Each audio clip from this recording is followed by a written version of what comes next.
Good evening, everybody. What's going on tonight? Good evening, Eva, Manic, Satellite, Ms. Roy, Arcane. Hi, everybody. Happy Saturday. I hope you're doing well. Apologize for my tardiness to stream tonight. I was in the throes of a delicious, delicious fried chicken dinner that I will tell you all about.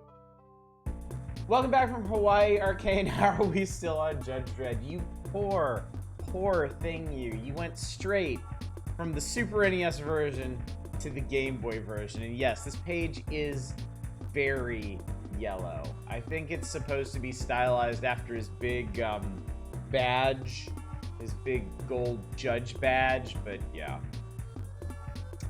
This was restaurant. This was, so my wife's credit card bonuses changed up again, and now we have a bunch of money for restaurants we don't normally go to. So she was looking up what we can do with it, and she found a Japanese karage restaurant downtown here, in our little town, in the greater LA area. And discovered we could get a lot of chicken for not actually that much money, so we did take out tonight. Holy god, it was good. It was so good. We got so much left, so I'm going to be enjoying chicken tomorrow and probably Monday as well. Wonderful. Good evening, PM Collector Boy. Good to see you. It's not Silk Song. I dove headfirst into Mega Ball. That's a name I've been hearing lately. But yeah, that was wonderful. Delicious chicken, delicious drink. I've already pre-gamed a fair bit tonight, so I got one more that actually matches both the magazine and my shirt. So it's a very yellow kind of stream tonight. Green lanterns need not apply. But yeah, it's been a lovely day. Had some time for some quality gaming. I played some Silk Song, but chat, I am tired of Silk Song. There is simply too much Silk Song for mortal man to appreciate. So I'm not done with it. I don't want to be done with it, but I do want to be done with it. So I figured out what I'm gonna do. I've made a plan. I'm gonna continue playing Silk Song a little bit at a time. And in between, I'm gonna play a lot of Grim Dawn. I jumped back into Grim Dawn today. Spent several hours smashing skeletons and spiders and zombies and stuff. And yeah, it was great. I wouldn't say stuck. Here's what happened. I'm gonna say a name. Chat. I'm gonna say a boss name. It's not gonna mean anything to any of you until you play through Silk Song and you get to that boss. And all it's gonna do is let you know which boss I was talking about. That's it. I got to... Oh, fuck, what's her name? I think it was Katarina. I think that's her name today. And I was just like, I don't want to do this. I am so tired of learning patterns and learning phases and inching through them little by little. It's just, I've had enough. I've had enough. This game is too long, chat.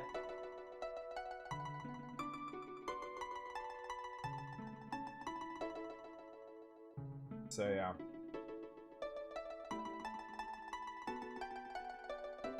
That was one boss in the game made me go, nope, it's too late and I am too tired for this shit. I'll come back tomorrow. Yeah. Like, it's entirely doable. It's very doable. It's just... No, not like Blasphemous 2. Blasphemous 2's final boss is so far out of touch with the rest of the game. I was just like, I hate this. I hate this so much. I do not... This is a cool boss. Like, I recognize that this boss that I'm on right now is actually, it's really cool. It's really well done. And like, I get the idea behind it. I get the gimmicks and stuff. I'm just tired. I am literally tired of playing Silk Song. Like, I really enjoy it, but I am so tired of it. Which, I have 40 hours in it. I think I'm allowed to be tired of it. And yeah, we are talking about Silk Song. And I came to this boss after doing a secret boss. So, I'm allowed to be tired.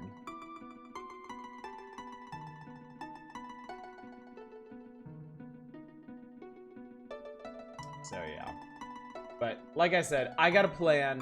I'm going to do Silk Song little by little from here on out. I'm not gonna pound away at it. I'm just gonna pick at it a little bit. I'll do like one boss at a time and keep moving. Allowed to be tired 3 minutes in games aren't like admin work. Yeah, exactly. It's just, this is a special situation because normally when I get tired of a game, I'm like, I'm done. I don't want to do it anymore. I've had enough, and I stop. Silk Song is this really weird in-between space where I really like it. I'm really enjoying it. It's just, I wish it was over by now. Like, every time I do something in Silk Song, I'm like, oh, this is really cool. Like, finding the path to this particular boss was really cool. That was really exciting and neat. And finding the boss was really exciting and neat. And figuring out what the boss does was really exciting and neat. But this is like the, God Christ, I don't know, like the 30th boss I've done this with. I've kind of had enough. Like, I really think this game is too long. And the problem is, like, I don't want to, like, stop. Because I know me. I know me really, really well. If I stop, I'm not going to come back to it. And if I try to come back to it, I'm not going to remember what the hell I was doing. So, if I'm going to do this, I need to do this now. Otherwise, just like with original Hollow Knight, I'm going to have to wait like 6 or 7 years until I get around to streaming it to finally go back and do all this stuff. So yeah, I'm gonna, it's a very unique situation, chat. I'm not sure I've ever felt this way about a game before. I'm not sure, it's not a pacing issue. It's just, it is a huge game that is really hard. It's a huge game that takes a lot of effort to keep up with.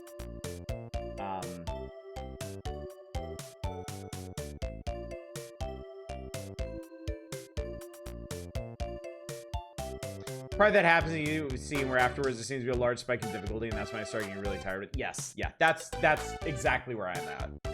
That is exactly where I'm at.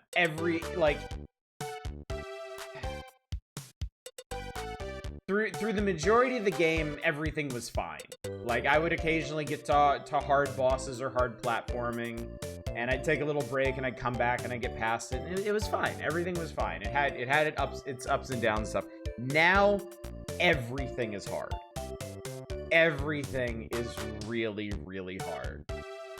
And it's just, that coming on the tail end, like, I've done like 10 hours of really, really hard stuff. Coming after like 30 hours of like varying challenges and things. I want to sleep. I want to sleep.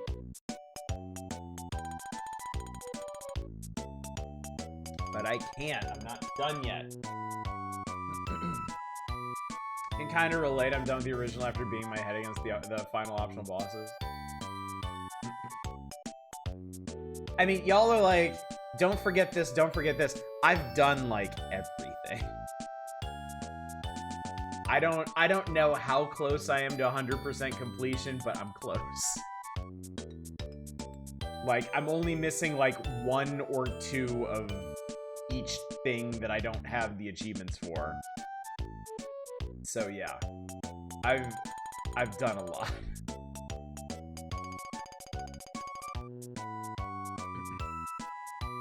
And actually just found another thing that I didn't know about that I could do, so.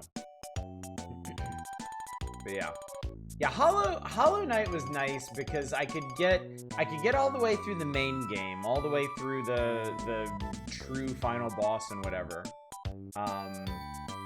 Without too much pain. And then I could look at all the optional stuff aside from that and be like, yeah, I don't think so. But Silksong puts all of that in the main game. So. But anyway. Stressing myself out just talking about it. When I should be talking about Grim Dawn. I actually decided to make a new character in Grim Dawn. I decided to make the first Nightblade I've ever played. And it's actually super fun.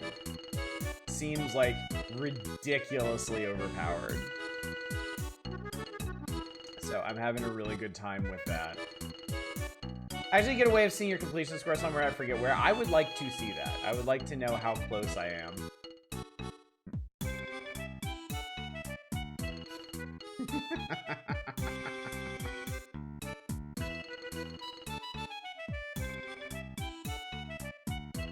Oh, here, you've been playing Digimon Time Stranger demo, trying to get every rookie Digimon you can. Don't normally do JRPGs, really liking this one. Nice. Also, good evening, Shadows. Good evening, everybody else who came in while I was recounting my trials and travails in Silksong. But don't worry, I'm playing Grim Dawn too, and that's really, really cozy and comfortable and stuff. About to make me go through some Digimon games myself. Throw it on your list.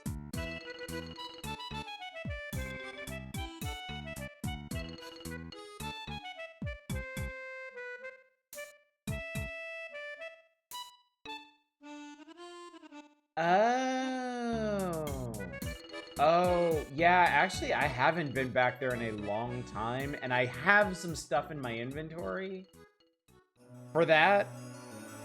Okay, I need to do that then. When I'm finally done with this boss, that's the next thing I'll do. I'll go back there and check it out. Suddenly realized I had a different idea of cozy and bring up Grim Dawn. Grim Dawn is a special kind of cozy for me. I wouldn't recommend that as a cozy game for other people, but Grim Dawn, I have 160 hours in Grim Dawn. I know it very well. It is a very, very comfortable game for me. Especially like on normal. In fact, I'm curious now.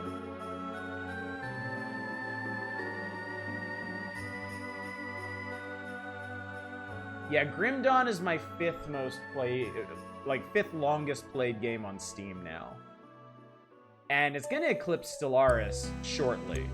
So I think Grim Dawn and Stellaris are probably gonna compete with each other over time for most played relevant game. Because 2 of my top 3 most played games I'm never gonna play again.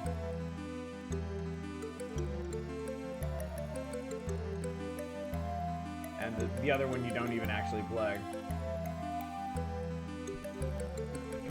Good news, I got a new computer. I'm playing a bit of Beam MG Drive. Nice, cool. Once again, throwing myself against the walls of Hotline Miami 2. I'm getting so close to finishing a stage before flubbing. Grim Dawn is some right-clicky fun. It is. If you, like, you know, I have 160 hours in Grim Dawn. Playing through normal is like, it's like a vacation. Like, I know what I'm doing. I know what the expectations are. I know how to hit the resistance thresholds, and I know how to stack damage, and it's great. It's great. I know when I get to Elite and Ultimate, it will be less so, but I don't have to worry about that for like a dozen hours.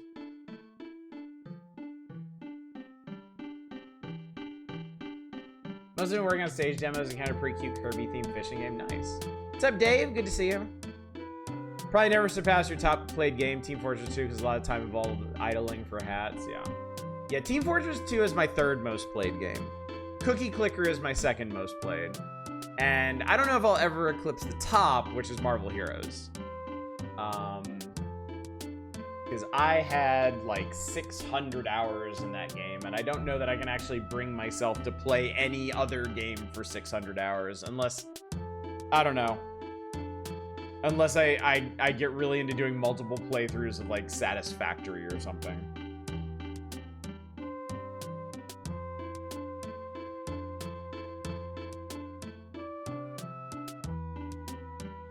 Stop lying, Monster Girl Island is your top play.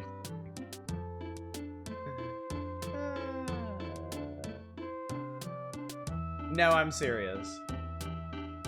My most played game is and always will be Marvel Heroes. Like that's just the way it is. And then Cookie Clicker is Cookie Clicker is because I actually made a play for getting as many achievements as I could earlier in the year, and I racked up 255 hours just letting it do its thing. And yeah, Team Fortress 2, I haven't played it in 12 years. But when I did play it, I played it a lot. So, and then after that, it's Stellaris. Yeah, Stellaris and Grim Dawn and Satisfactory, I think will compete for my most played games after that. I don't plan on playing Maple Story again. And then maybe Titan Quest will creep back up. Although I'm probably gonna keep with Titan Quest 2. I do keep poking back into that and starting new characters and dinking around there, so. Played Dissidia Final Fantasy for 200 hours, wow. Most players likely 7 Days to Die at 1,000, yeah. I honestly envy people who can play games for that long. If I wasn't so moody, if I didn't switch around games so frequently, if I didn't get tired of stuff so easily, like I have more than a couple games that I could have just like spent my life playing. But yeah. Second most played game is Baldur's Gate 3 with 289 hours. Team Fortress 2 is first with 1,132. Haven't played in over a decade. Wow. Wow.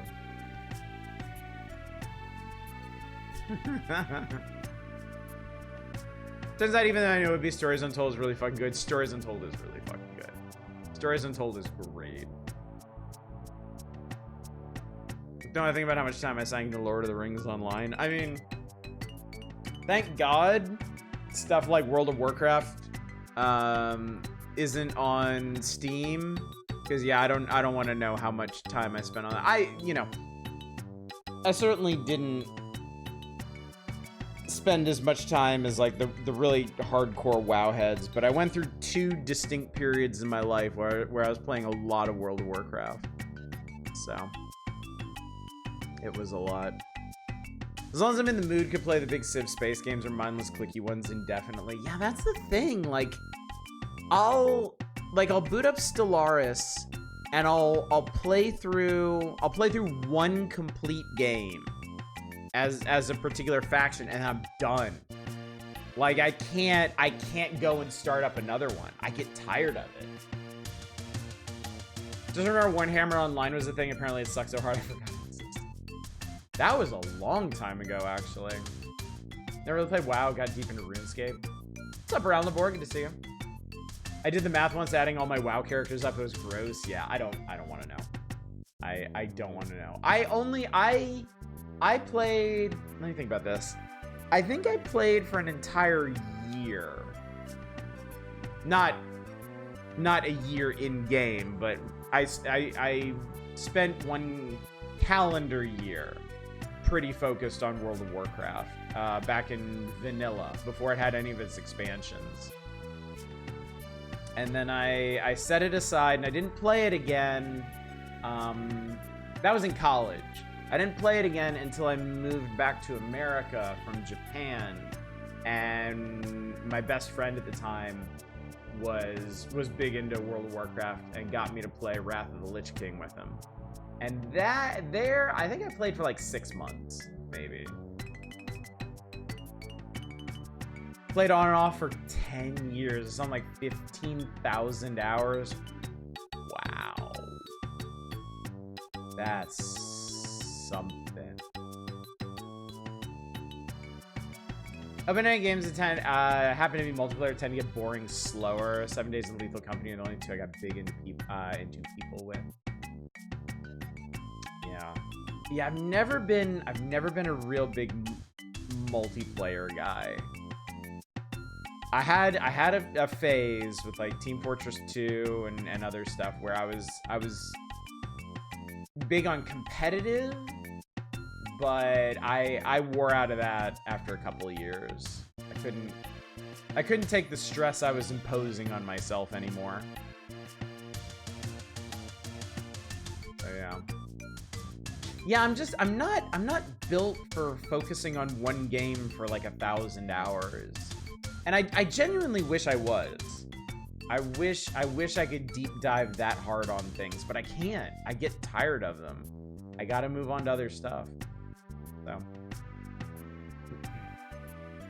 One of my old coworkers was a huge Elder Scrolls fan, and that's basically all he played.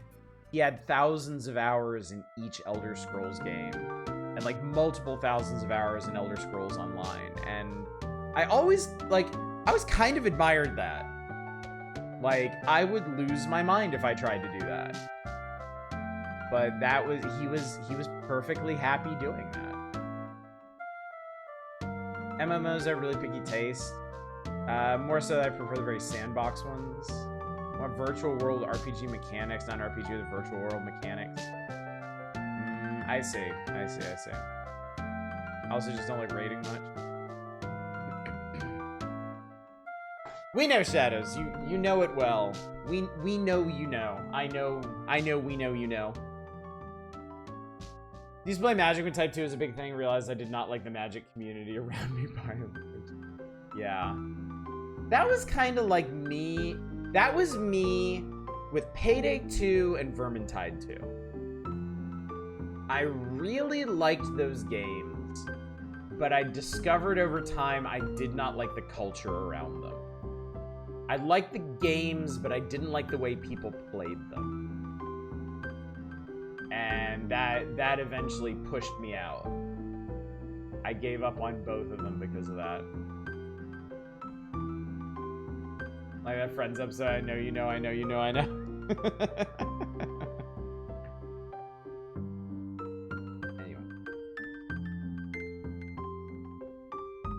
Community for Vermintide 2 has been pretty solid, not toxic for the most part, at least from my experience. Maybe it was different early on, because that's what I played. I played back at release, and yeah, once I got up to like the top, like the top difficulty, people were just nasty to play with. Payday 3 end up getting better? Probably not.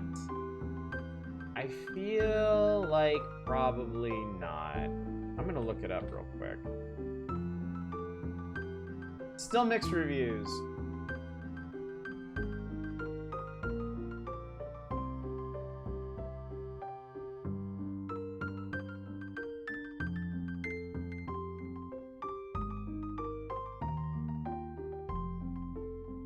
Ooh, yeah, no. Payday 3 did not come back. There's less than 400 people in the game right now. That's oof. That's fucking oof. There are, goddamn. There's 17,000 people playing Payday 2 right now. There are less than 400 playing Payday 3. It's cooked, chat. It is cooked. You hate to see it, but yeah.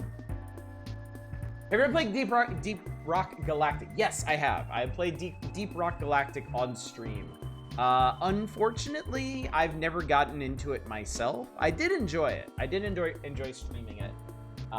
But yeah, just never really committed to it.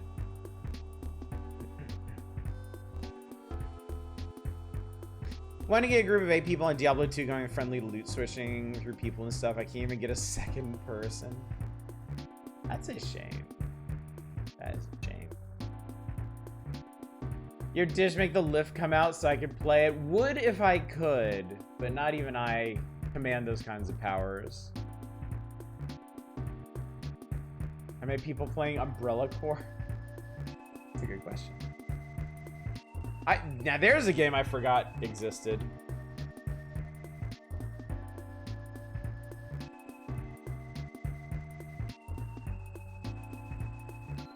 Mostly negative. Nobody.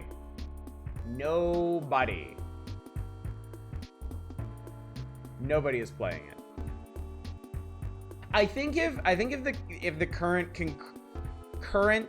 concurrent user count is less than 100, it won't show. So definitely less than 100 people. Multiplayer games I got deep as hell into early Battlefields, really. Huh. That's surprising. PlanetSide 2 has 563 players online right now, those poor souls. Subnautica 2 has set a record of WoW to don't give a shit for you. Yeah. Yeah, I have no hopes for that game. Because of what I've heard about it. It sucks. It sucks. But I don't know, my expectations were also kind of tempered after Below Zero. Below Zero wasn't bad, but it was moving the series in a direction that I wasn't really interested in. Kind of like what Darkest Dungeon 2 did, you know?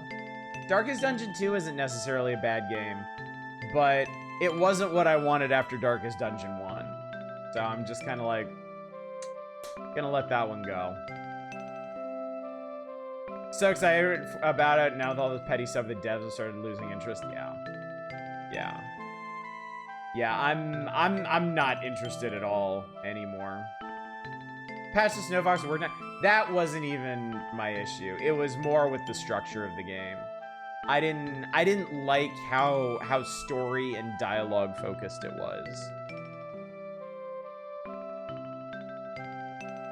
I was just looking for a dungeon with a little more lighting fixtures. Dimmer dungeon.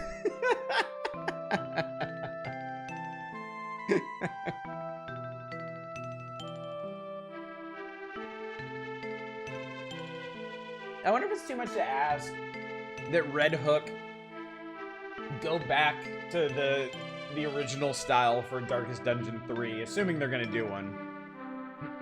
I don't know how Darkest Dungeon 2 treated them necessarily. It makes sense. Subnautica original was very diegetic. Yeah. It really detracted from playing through Below Zero. Like, mechanically, Below Zero was fine. I like the new stuff you had to play with. I like the new environments. I didn't mind the above surface stuff, though it was weaker than what you got in the original Subnautica. But yeah, the story just didn't do it for me. It really didn't. Yeah, with survival games, I want to feel lonely. I totally agree. I'm getting more critical of just like excessive dialogue and stuff in games anyway. Y'all remember me complaining about the talking horse in Titan Quest 2. That was a big part of Titan Quest 1 for me, was being on this solitary journey across mythical Earth. You know? I don't need a fucking horse talking at me while I'm running from a literal god. I know what's going on. Like a Metroid game where Samus constantly yapped the entire game. Luckily, Nintendo would never do that and release it. Yeah, some games just work better with that sense of solitude. Can you imagine, just for a second, to really drive this home? Imagine if you had some little companion in Shadow of the Colossus. who was constantly like, hey, you hear that rumbling? I think it's coming from over there. I wonder if it's a colossus. Oh man, that thing's really big.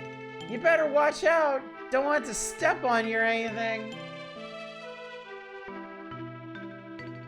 Yeah, comic relief sidekick, yeah. Hey, listen. I play Myst, but have some Yahoo talking to me every 2 minutes while I puzzle, yeah. The thing about Wonder Project J and Pac-Man 2, wonder if a modern indie game in that style could work with modern game sensibilities. I think you need to answer the question, how is it fun if you cannot control the main character directly? I think it could absolutely work. I think it could 100% work. I think the safest route would be to start from the perspective of like a clicker game. Like absolutely minimal mechanics. If anything, just some like larger strategizing over what you're doing with your resources.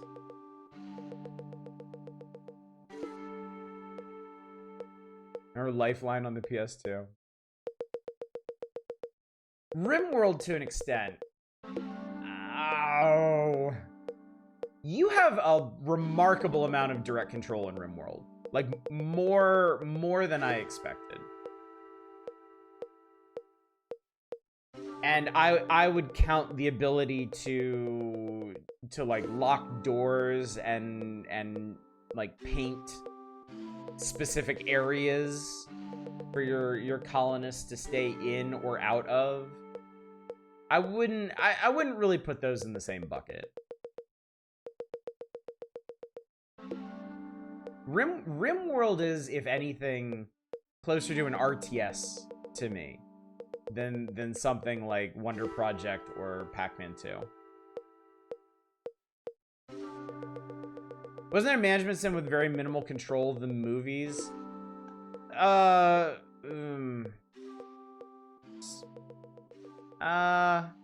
movies was like a building sim. Like you build a movie studio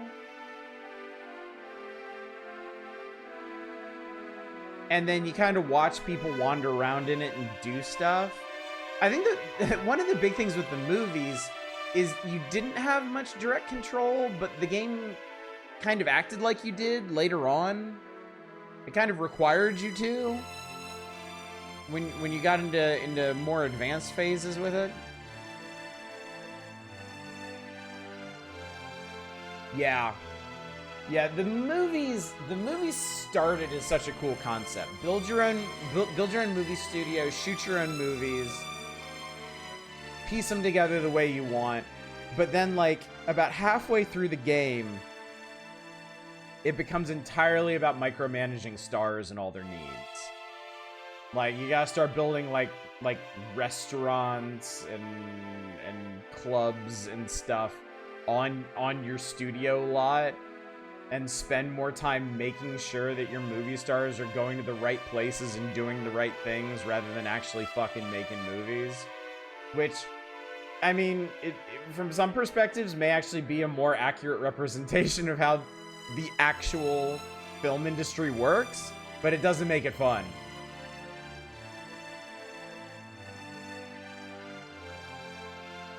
Can't make them alcoholic enough to want to work for low standards. Not so alcoholic they damage your ability to make films with low standards. Yeah, it kind of turned into the Sims movies, but like a shitty version. Hilariously good as the satire of real world, but not very fun. Exactly.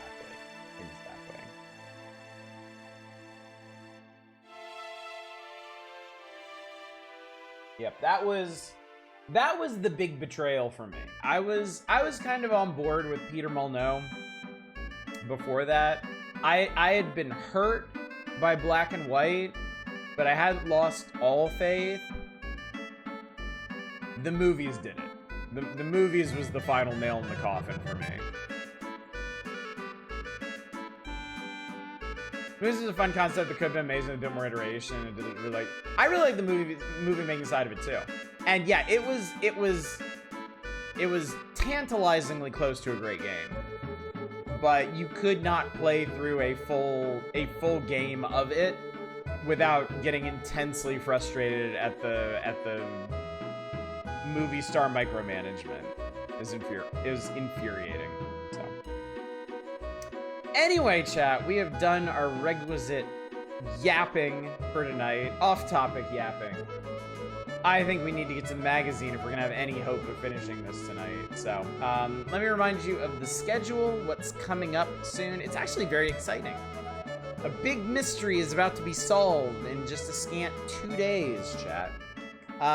Tonight, of course, is the Power Hours. Ideally, we're gonna finish this issue tonight. I still got a pretty good feeling about it, even though we're already 40 minutes in. Tomorrow night's nothing. Absolutely nothing. I'm not streaming tomorrow night because it is Sunday. And you know what that means. No streams. Ever. Monday, we are starting a new game. And we are jumping back to a series that I said I was going to play all the way through that I haven't touched in quite a while. So there's a big list of possible titles it could be on Discord if you're curious. Wonder Project A. But yeah, you'll find out. We'll all find out together what it is on Monday. We'll be doing that Monday, Tuesday, Wednesday. It is not a democratic playthrough. We're gonna do the whole thing. So it's guaranteed 3 days next week. I knew you were returning to Pac-Man 2. Thursday and Saturday next week will be the Power Hours, and then next Friday is the September Community Night. We're gonna be looking at Sage Expo games. They are available for your perusal right now. I would suggest getting into Discord in the Community Night channel, finding the links there, and picking stuff for me to play next week. It's gonna be a big old wheel of fun. You know what's not gonna be a big wheel of fun, though? Judge Dredd on Game Boy. Who asked for this? Nobody that I am aware of. 7-stage Game Boy version of Judge Dredd closely follows the storyline of the Sylvester Stallone movie, much to his detriment. Dredd's honorable record is suddenly worth nothing. He was convicted of murder. The action doesn't let up as Dredd searches for evidence that will exonerate and bring the real wrongdoer to justice. So I'm guessing this tracks with the Super NES version pretty closely. Like, you start in Heavenly Haven, arresting people, destroying caches of ammo and stuff. Then you get sent to the Aspen Penal Colony. I think there was another stage in between the two on Super Nintendo. What game is this song from? Tengai Makio Zero.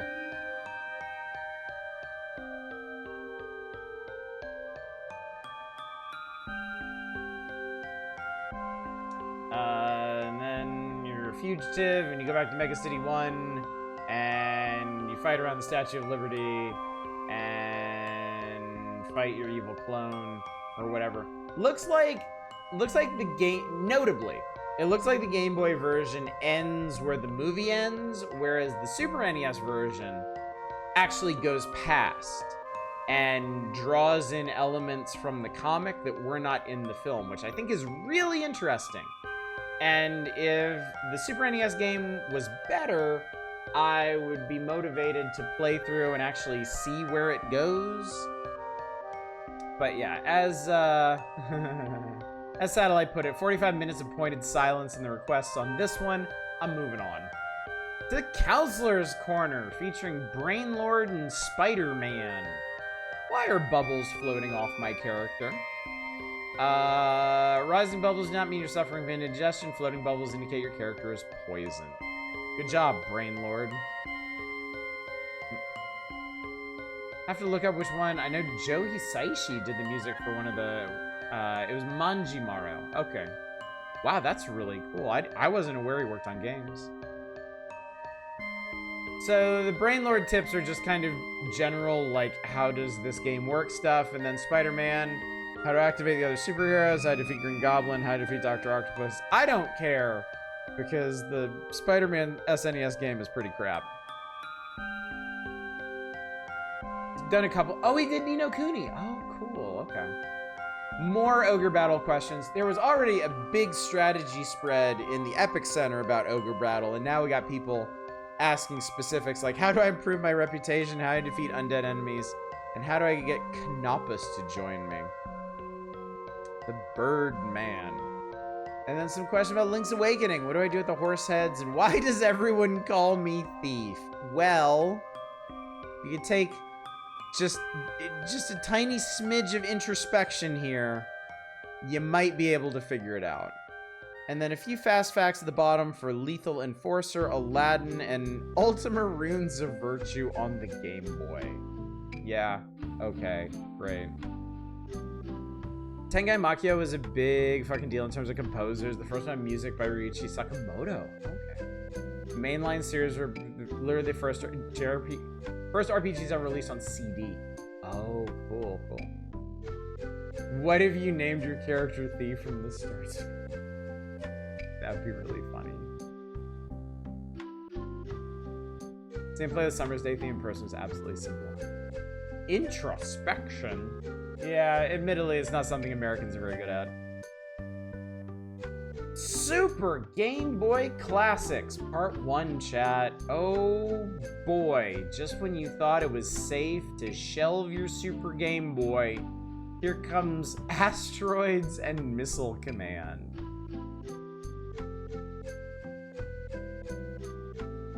The must-have titles of 1995, I guess? I don't know. It kind of reminds me that even back in the 90s, we were still repackaging and re-releasing classics to squeeze as much money out of them as possible. I mean, don't get me wrong. On the one hand, I do think it's a good thing to keep games available in official ways. I don't think it's good for games to ever just slide entirely into obscurity or rely solely on, you know, fan dumps and emulation to keep them going. At the same time, did we really need another version of Asteroids or Missile Command in the mid-90s? Targeting the boomers. What's up, Cheese Toast? What's up, Garm Fodder? Good to see both of you. Now we make these classics so much better. Eye-searing reds in a third dimension. Great to see re-release. Also very fun to act like Asteroids demand an entire feature. Yeah, exactly. Like, it's Asteroids. And yet they still gave it a full page. Yeah, it's Asteroids. It's Missile Command. The sidebars really just explain the basics.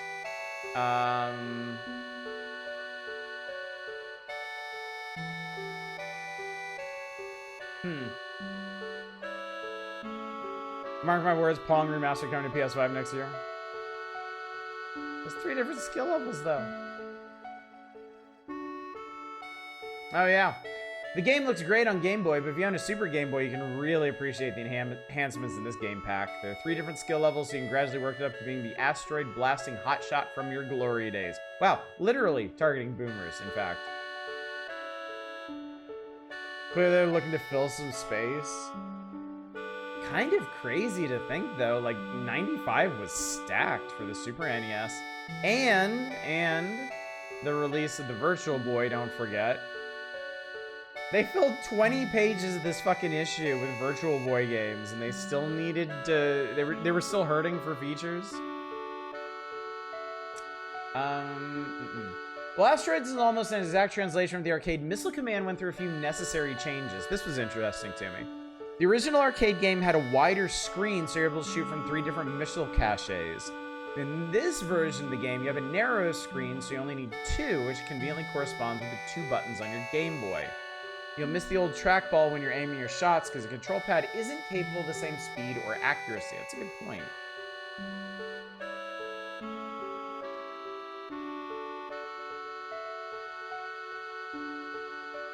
Do you kind of find Missile Command interesting in Cold War era nuclear destruction fears way? True. True. Good point. Well, it's possible to play a 2-player game using the Super Game Boy. It seems strange that you don't use both controllers. Instead, both players share controller one, passing it off between turns. Huh. As a turn-based multiplayer. Nintendo would like you to forget about the release of the Virtual Boy. Immediately. Oh, but we're not done, chat. We also have Centipede and Millipede. I was never particularly a big fan of either of these games, so whatever.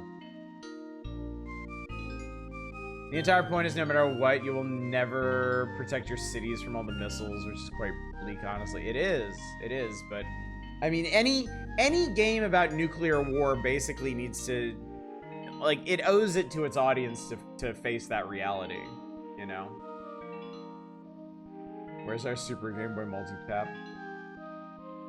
Like Millipede on Atari well enough? Millipede is a good name for a sequel to Centipede. It is. It definitely is. And I didn't know this. Because it was a sequel, the programmers tried to make this game much tougher than the original, and they succeeded. Millipede has a whole new army of bugs that attack in a variety of new ways. A screen that slowly scrolls. Several new obstacles. But there are difficulty settings, so that's cool. Yeah, it's not really inside the nuclear war. Yeah, it needs, and any story about nuclear war needs to be a cautionary tale. It needs to be humbling. Yeah. Oh my God, Earthworm Jim on Game Boy. They brought back last year's squirmiest superhero for 7 stages of handheld hijinks. I just don't care. I mean, we've been through Earthworm Jim before. I can't imagine the Game Boy version is a very solid translation thereof. Imagining a modern centipede that morphs into a survivor-like. Oh, they could totally make that. Dude, like, I mean, think about how Nova Drift grew out of the original Asteroids. Like, you could totally modernize a lot of these classic arcade games with like survivor-like upgrades or roguelike progression or something. No Way Forward did a run and gun version of Centipede on Wii. Interesting. They still have the asteroid level somehow. They still have Hell, which is probably, I don't know. Hell might be easier to navigate since there's no background whatsoever.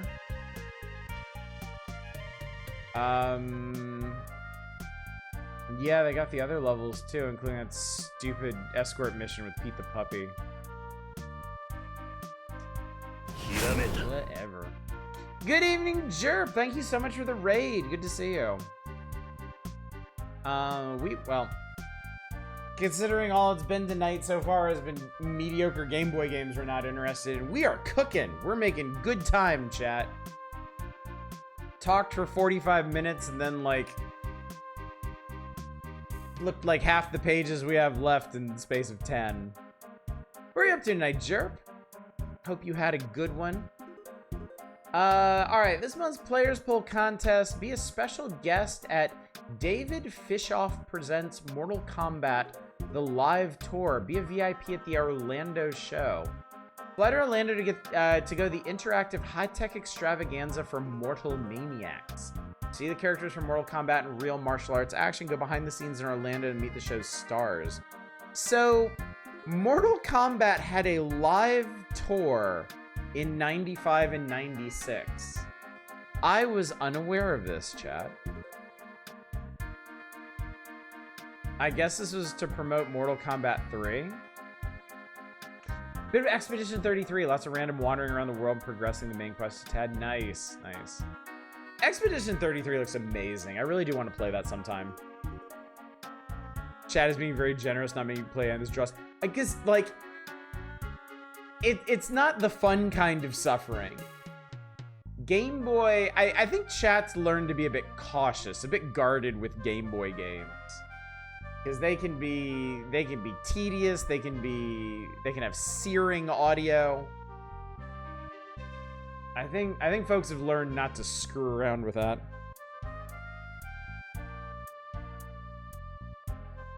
Hell yeah, live action Mortal Kombat sounds awesome.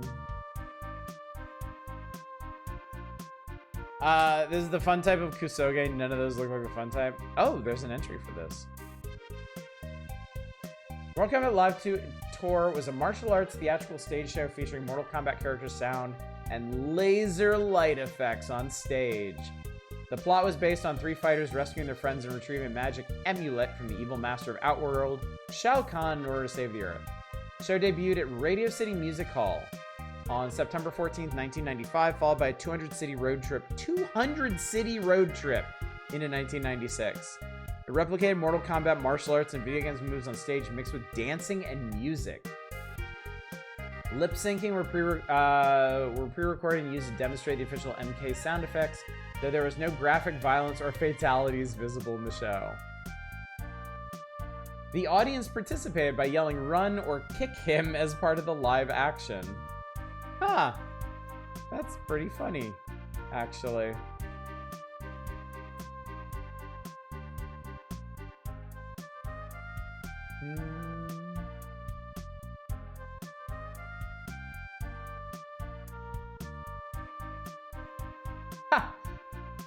Critical response. In 2011, OneUp.com featured the show in the article, "The Top 10 Times Mortal Kombat Went Wrong," and GamesRadar ranked it as #1 on the list of most absurd Mortal Kombat offshoots. Well then. They panto?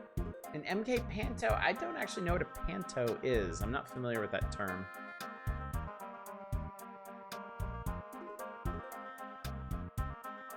Just need someone pulling a long red scarf out of one of the actors and it's perfect. Panto is a type of British play. Ah, okay. You know what they should have done? They were halfway there. Should have been Mortal Kombat on ice. I mean, they got Sub-Zero right there. Right there. They've got the perfect premise staring them in the face. And like Disney on ice and shit was big in the 90s and I think into the early aughts. They could have done so much more, chat. I was in a Mortal Kombat cartoon long before the good ones. I dimly remember a Mortal Kombat cartoon. Though if you told me I hallucinated it, I would probably believe you.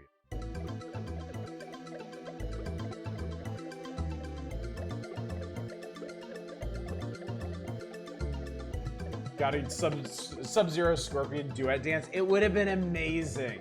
I'm just saying, it would have been amazing.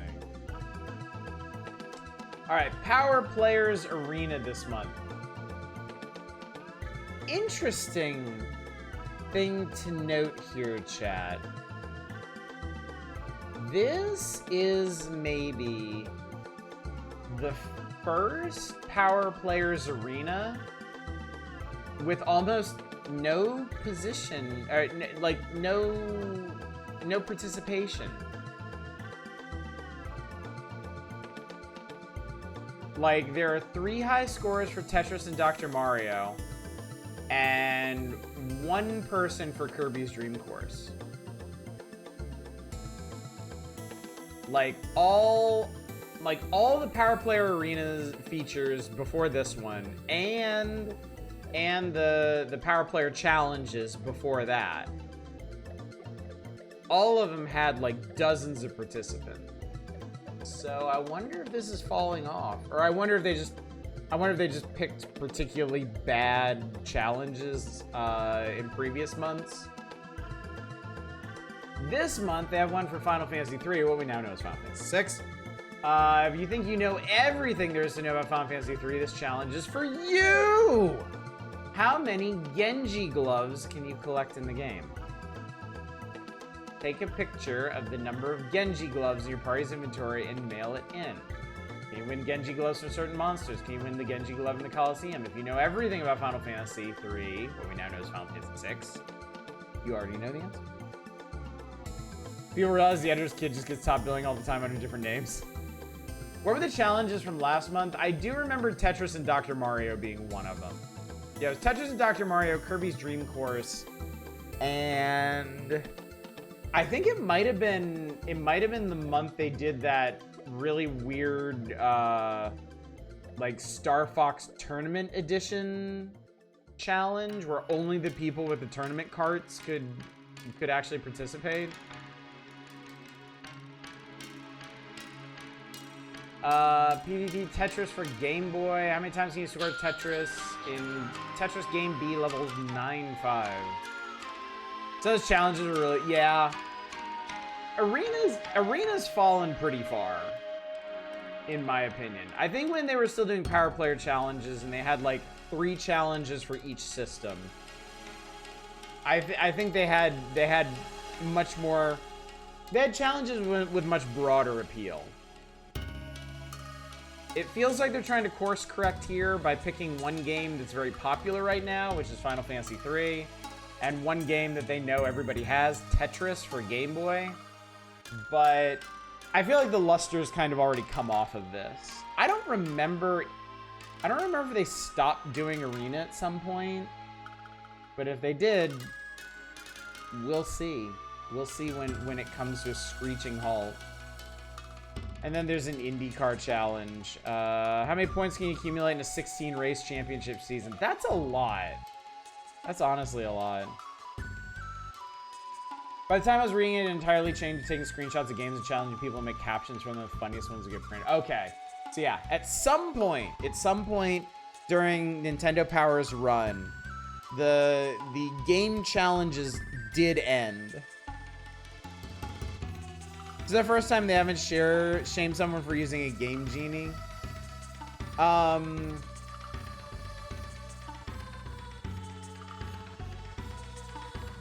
Yeah, I suppose so. This one at the top, they're chiding them for sending in the entry after the challenge deadline. So yeah. I suspect they just didn't get many submissions this month. So yeah. Anyway. Alright, chat. We're here. We've made it to the now playing. We're on the last leg of August 1995. Damn, the drum work in the song is good. Huh, this is from a shogi game. Shogi Saikyo. Know any infamous Genie codes? No, I don't. I did not have a game Genie when I was a kid. I don't know anything about the game Genie, frankly.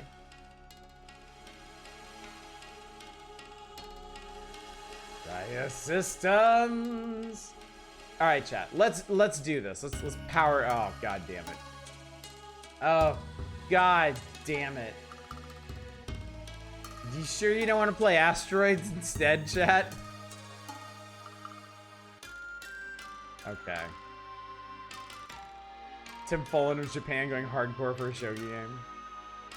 Alright, well, let's read about these things and then play this stupid Bronchiosaurus game. Oh, fuck, it's a Game Boy game, too. Oh, God. I gotta be honest, it doesn't look like a Game Boy game. God damn it, Dave! It's meant to be one or the other. I'm not sure. I don't know. Alright, anyway, Asteroid / Missile Command straight from Nintendo themselves. Relive the early days of Video Mania with 2 classic arcade games and 1 Game Boy game pack. Bronkie is an SNES game. They misprinted it. Okay. Yeah, that looked too good for even the mighty Super Game Boy, chat. Nintendo's Arcade Classic series for Game Boy and Super Game Boy kicks off with 2 of the all-time biggest hits, Asteroids and Missile Command, simplified by today's standards, Super Game Boy Enhanced,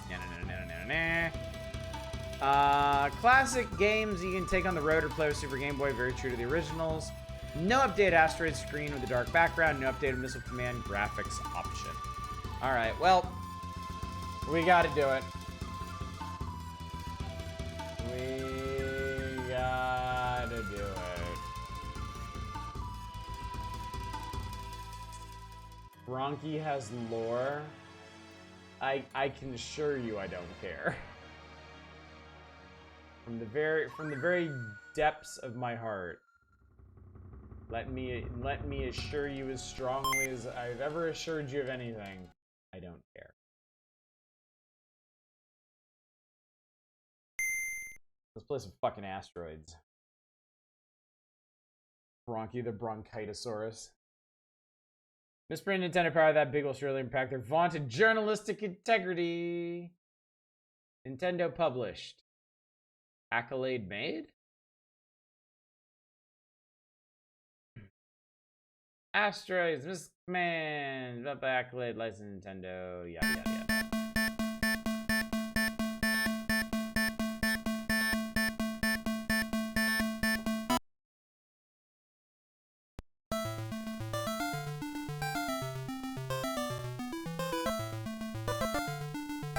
So we get another title screen for Asteroids, okay.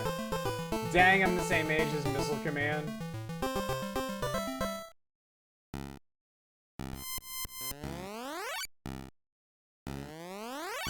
Okay, what the hell is going? I'm like teleporting?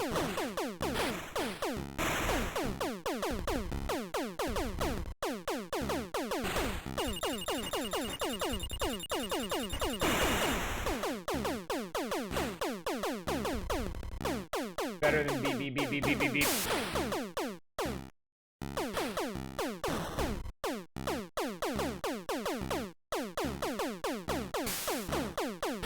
Back button and Asteroids. Oh god, is a warp. Okay. Risk reward way to get out of danger.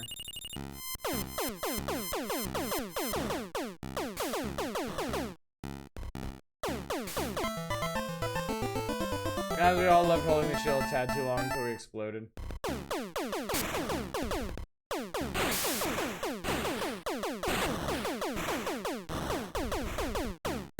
But when can I take the carrier frame?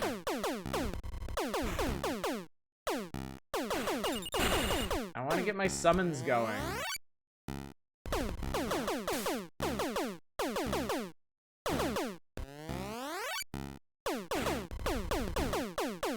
The teleport is actually kind of neat.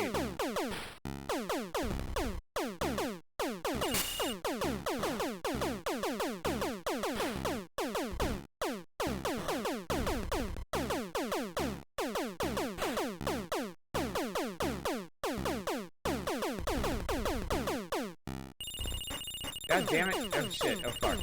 Oh Christ. Oh no, no, no, no, no, no, no, no. I feel like even the Atari version had better audio than this.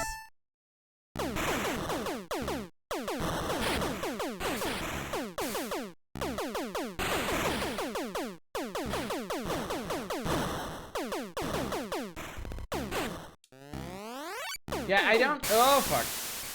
Wasn't there vector graphics version of Asteroids, or was I imagining things? I think there was.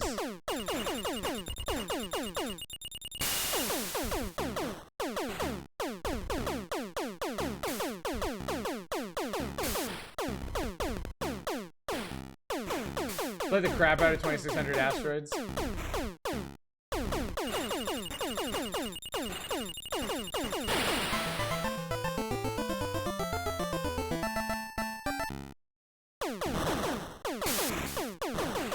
Kind of a lot of asteroids, sir. Ow.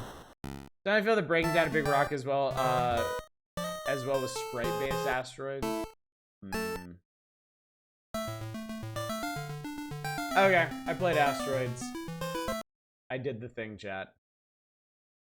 Thank you, Dave. Glad we're on the same page with this.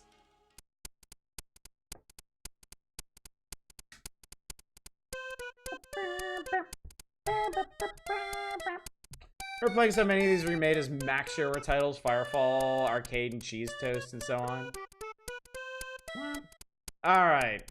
Let's talk about Bronkie, the goddamn Brachiosaurus. Raya Systems' latest health here. Oh my god. Oh no.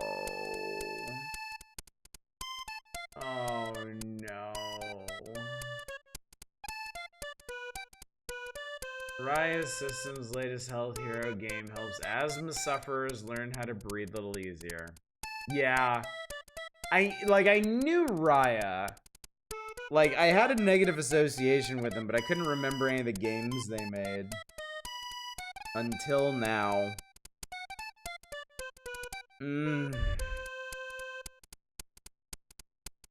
Sansarian, a planet inhabited by dinosaurs, became a very dusty place when a giant meteorite slammed into it. A giant wind machine was built to clear the air, but bad Mr. Rexo stole many of the pieces and hid them away. Now, Bronkie and his friend Trakey... Oh, I get it. They must explore Sansarian and find the missing pieces while managing their asthma conditions. Raya Systems' Health Hero series combines healthcare lessons and quizzes with video game action. The action in Bronkie is a bit better than in previous games, such as Rex Ronan and Packy and Marlin, but still lacks inventiveness or any real lasting gameplay value. On the other hand, it provides a way for young players to learn about asthma in a familiar video game setting. Positives: useful lessons about asthma. Negatives: simple gameplay, repetitious graphics. Maybe this is the one good game that Ryan couldn't keep a straight face. Had so many other titles, oof. Join Bronkie and Trakey to become Throat Goat. Oh dear. Oh dear. Say it ain't so.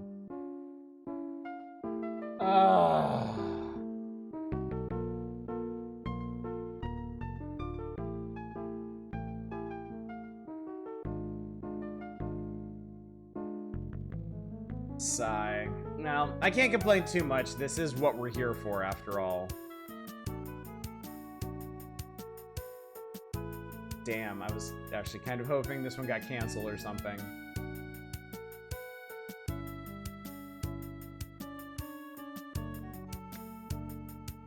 This has a really cool box art. This is from Majin Tensei 2. The box art is a guy with a sword standing on a big pile of rubble, facing down like a modern city. Shadows, you want to fill me in a bit on what's going on there? Because I know you're probably like vibrating at superliminal frequency right now at the mention of it.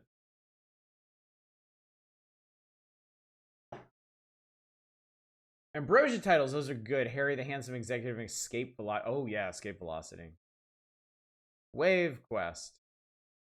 No, not Bronkie. No, fuck Bronkie. Bronkie and Trakey's Adventure can help you learn important things about asthma, but please remember this game does not tell you how you should take care of your own asthma. Your doctor can give you an asthma plan that's best for you.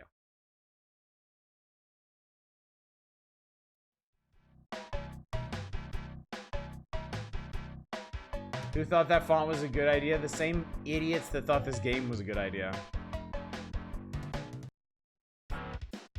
Years ago, meteors struck Sansari and explosions filled the air with thick and filthy dust. I will give them the tiniest amount of credit here. I do think this is a pretty decent hook for a game about asthma. The mighty wind machine was made to clear the air so everyone could breathe. That's just a big, like, untextured cube. Then Mr. Rexo stole the machine, hit its pieces. I'm sorry, the excitement is overwhelming me, chat. Mr. Rexo stole the machine, hit all its pieces all over Sansari, and forced other dinosaurs to protect the pieces. Why would you do that, though? Like, what is the actual benefit to breaking down the air cleaning machine? Yeah, doesn't he need to breathe too? Now dust coming back, help Bronkie and Trakey find the lost machine pieces. Don't forget to manage their asthma along the way. Bronchial tubes carry air to the lungs. Their walls will swell and tighten when your asthma gets worse. He's just not asthmatic and believes in natural selection.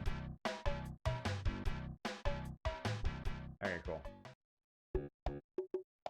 Avoid these asthma triggers: dust, sack, and cigarette smoke. Actually, you should probably just avoid cigarette smoke and jar. Do I have a blackjack? Can I club people?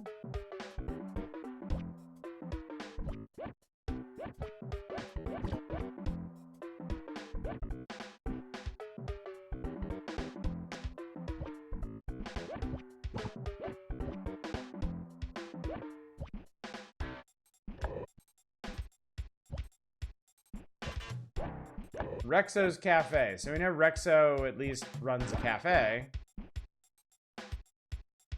Bronkie looks like the alligator guy from the real old Pogo newspaper comic.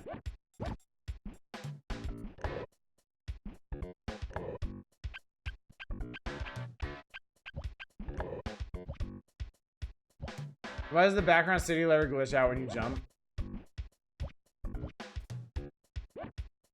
Bronchial tubes are passageways to carry air.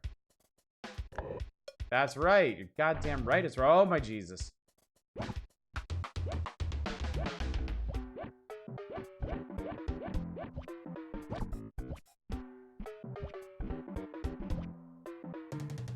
The characters also like struggle to keep up with you when you move. I think I got prescription meds.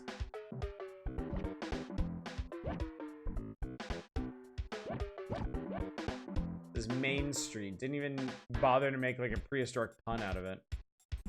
Oh god, our lungs are a collectible item in this game. Oh god, they are. I thought... My stupid ass thought those were butterflies.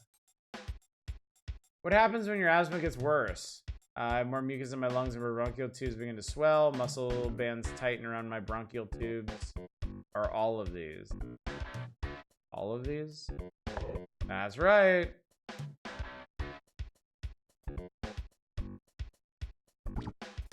I just got something.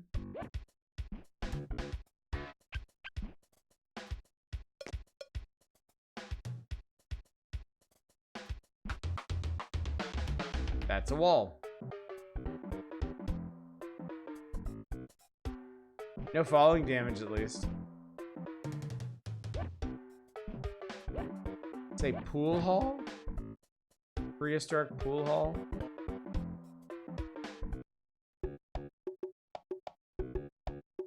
Asthma record.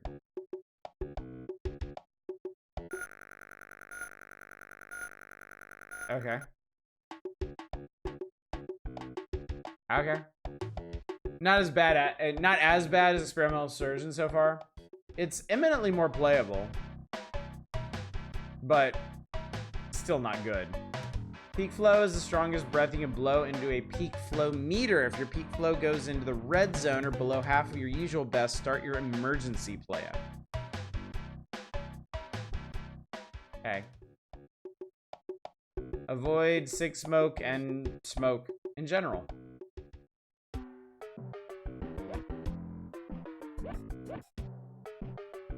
And collect the disembodied beating lungs around the town.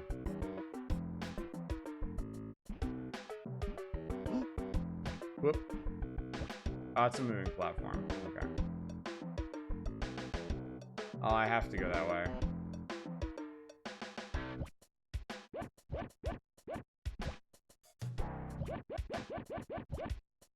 Wonk, wonk, wonk, wonk, wonk, wonk, wonk. I wonder what happens if you jump into the smoke. Let's see.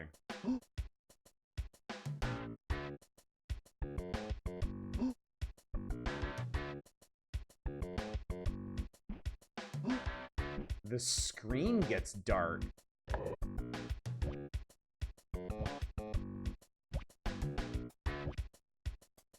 I don't like that.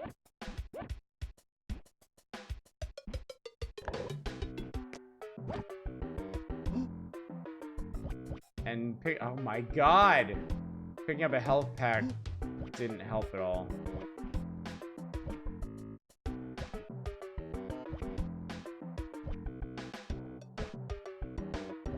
So this seems like a pretty fatal flaw in this game to me.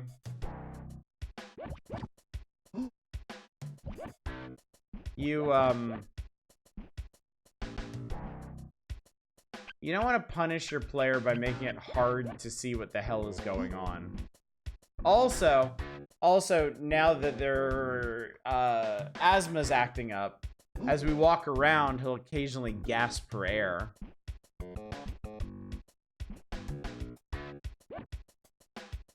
Okay, I have an inhaler, but I can't use it.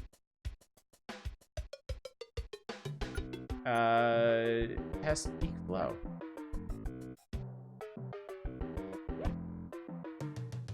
Pretty bad. Use the inhaler. Shake, breathe in, breathe out, put space in your mouth, press down, breathe in slowly. Okay, we're okay now.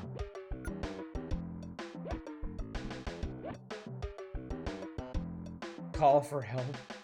I mean, a good lesson to teach kids. If you are in a bad situation and you don't know what else to do, call for help. If your peak flow goes below half of your usual best, you should tell an adult right away to start an emergency plan. Continue my regular activities. Wait 2 hours before I do anything about it.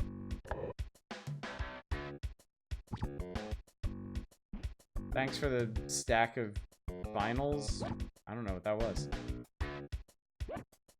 Kind of feel bad for this protagonist. Holy shit.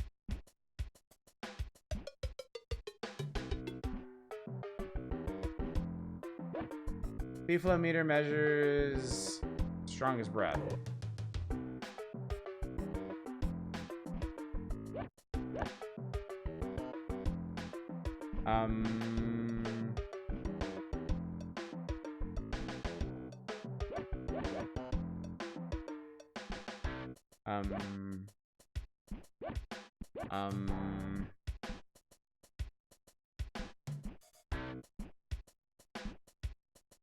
Oh.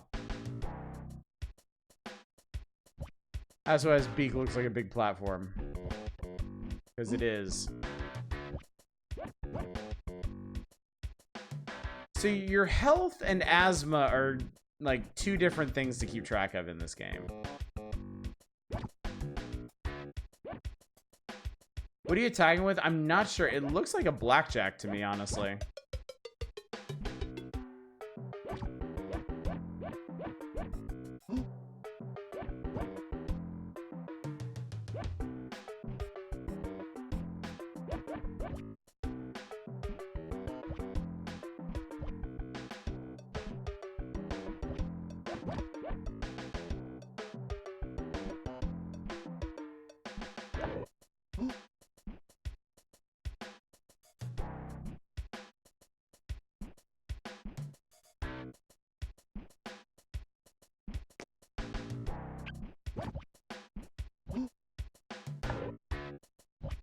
Those tongue like Yoshi.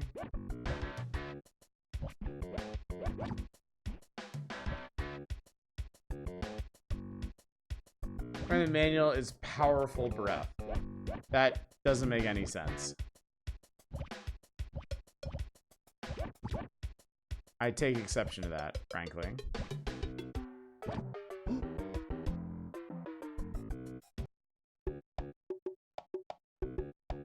The ends of these levels are extremely arbitrary.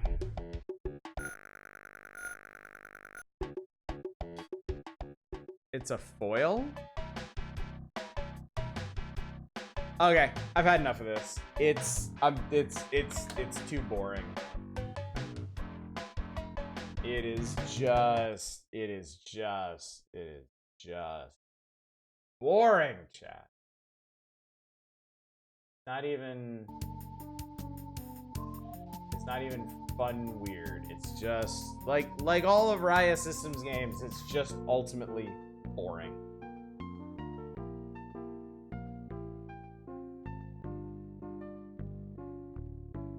Alright, Centipede, Millipede, you know what these are. Fast play, quick to learn, 2-player option. Does another variety of the Asteroids and Missile Command game. Both Centipede and Millipede are very similar. Yeah, I could see that problem. Chrono Trigger. Alright, chat. Nintendo Power is reviewing one of, if not the most impactful JRPG on the Super Nintendo. Let's see what they have to say about this. The best RPG team in the world just got better, and Chrono Trigger is the stunning proof. All right, clearly not holding back anything. Squaresoft continually pushes back the boundaries of role-playing with their epic offerings. Chrono Trigger, while borrowing many elements and themes from earlier Square games, sets off on its own bold course and brings the RPG experience closer to the mainstream than ever before. The game takes place in many periods of history of the hero, Chrono, warping back and forth in an effort to save the world from Lavos, a planet-eating parasite that ranks up there with the most vile villains known to gaming. I don't know if I go that far, but... Chrono travels with two friends at a time to periods ranging from 65 million years ago to hundreds of years in the future. In each of these worlds, events must be set in motion by Chrono and his cronies, cute, I see what you did there, in order to save the planet. The companions are an entertaining bunch that includes a princess, a frog, and a robot. Exploration takes place in overhead perspectives similar to that in Secret of Mana. The battles also take place in that view, although they are menu-based like battles in Final Fantasy. Dozens of minor characters play a role in the game, giving aid and information to your hero. I think we just ran out of music. Hold, please. We'll go here. Sure.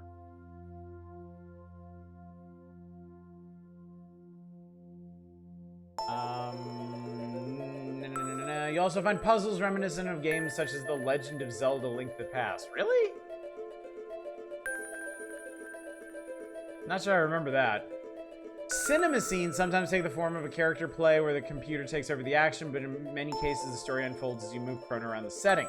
As for graphics and sound, Chrono Trigger sets a new standard for RPGs, with 10 endings, multiple pathways for the action to follow, hundreds of weapons, items, spells, and techniques to master, plus possibly the best story of any RPG.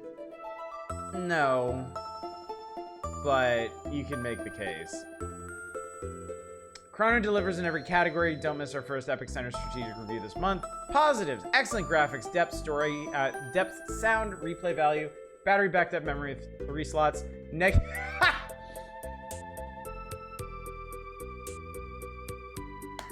The only negative: you'll be spoiled for every other RPG.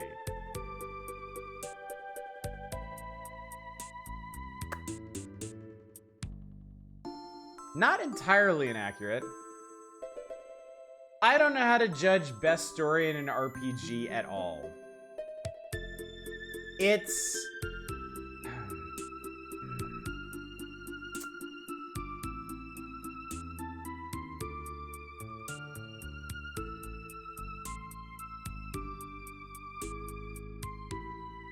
I don't know how to explain this.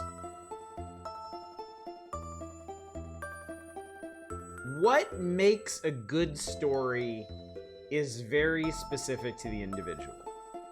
It depends on a lot of very, very personal factors. It depends on what kinds of themes and situations appeal to you. It depends on the depth of like drama or tragedy that you're willing to put up with, or you're interested in experiencing. It's like what makes a good what makes a good horror game or a good horror movie, you know? What makes a great novel? How do you decide? Somebody put a gun to your head and told you to explain what the best novel in history is. What do? You know? How many crummy anime tropes can you put up with? Odd that even all these years later, May would still hold up as a yardstick or gold standard. At the time, it definitely had some of the best storytelling, some of the most focused and succinct storytelling, at least, while still giving room to breathe. It's...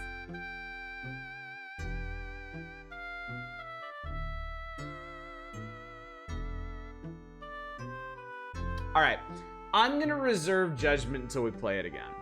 Because it has been a very long time since I played Chrono Trigger.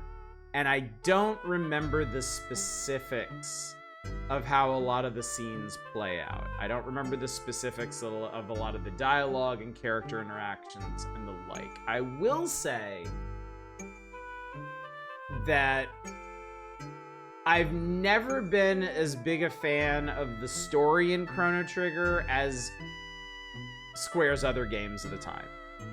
Like, personally, I prefer the stories in Final Fantasy VI or Final Fantasy IV or Chrono Trigger, or not Chrono Trigger, Secret of Mana.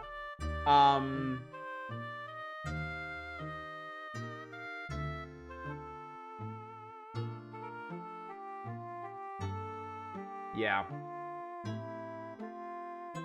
I really like the writing of Super Mario RPG and Final Fantasy III. I don't know how that compares to good pacing and twists and pathos comedy. So let's play of Chrono Trigger. I think the story is lacking in areas Final Fantasy VI. Final Fantasy VI is definitely better. I could say that without a shadow of a doubt. Final Fantasy VI absolutely has a better story. I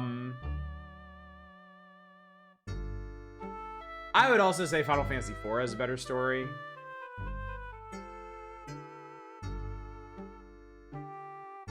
I have a very specific problem with Chrono Trigger's story, and I've always had it. It was something that bothered me back when I first played it as a kid, and it's a really simple thing, honestly, but it kind of rippled through the rest of the game for me, and it's that you're playing as children. That has always put a damper on the story for me. That you have this, like, absolutely horrifying planet-killing menace that these children stumble across and just take it upon themselves to voyage far and wide across the time stream and risk their own lives to put an end to. And it just coming off of the Final Fantasy games, it just feels really, really off. Truth is a little bare bones in the dialogue front. I put Chrono Trigger at the top shelf for the overall plot, even above the other Square ones. Yeah, I can't do that. I can't do that. Mother Earthbound is also children, but it's about children, is the thing. Like, Earthbound is a much, much better fit for that.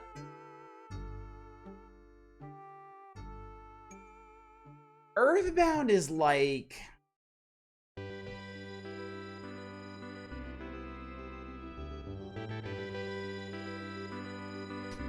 Earthbound feels like it has like some narrative commonalities with the likes of like Stephen King's It, you know? Where like the fact that they are kids and like the challenges and pressures they face actually kind of line up with the overall plot. You just started 3 kids, but the whole rest of the party is adults, to be fair. Well, one of them's a robot. One of them's a cave girl. Yeah. The big thing is that Earthbound's vibes are completely different. It is playing a lot with satire and absurdity as well, whereas Chrono Trigger is playing it straight. Chrono Trigger is a much more straightforward JRPG in its theming.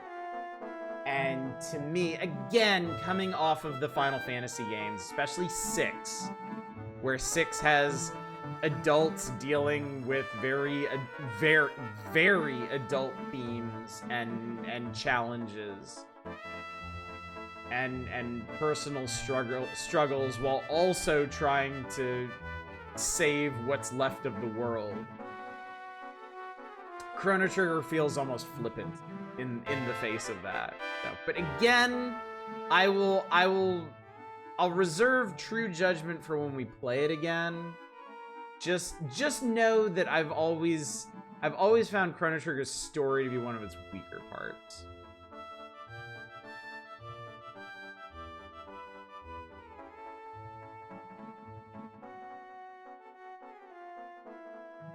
It makes it poignant. Teens, not kids. I mean, you're arguing semantics now. Like so many other plots where the hero's chosen, the chosen one just because of the ones who know the truth and can act on it. That's true. That is true. They don't have to. They could live out the rest of their lives in comfort and leave lavos for others to deal with. Yeah. Yeah. Yeah. Part of the power fantasy for the intended audience is time as well. And I am telling you, as part of that intended audience, I didn't like it. I always kind of thought of Final Fantasy VI having kind of childish dialogue. That would be down to the translation.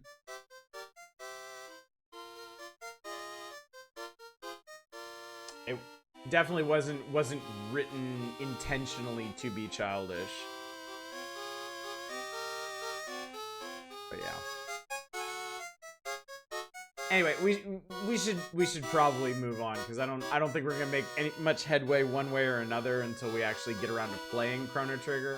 And this is not, understand, this is not me saying that Chrono Trigger is in any way a bad game. I think I've sung its praises enough to pick at it. Y'all know me. There are no perfect games in existence. I don't believe in 10 out of 10s. So, this is the admittedly minor issue I have with Chrono Trigger.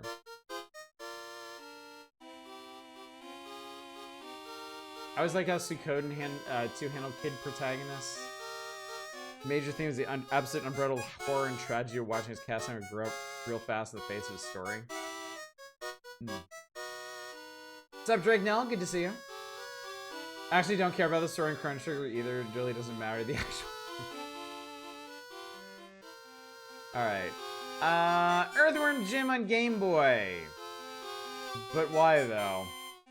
Playmates Earthworm Jim looks good on Game Boy just as it did on the Super NES, which is saying a lot. That's a lie. Speaking of. Experience all the thrills of cow launching and battling Major Mucus. Experience all the frustration of Earthworm Jim's play control that requires ultimate precision and lots of patience, okay? The practice option included in the game doesn't help.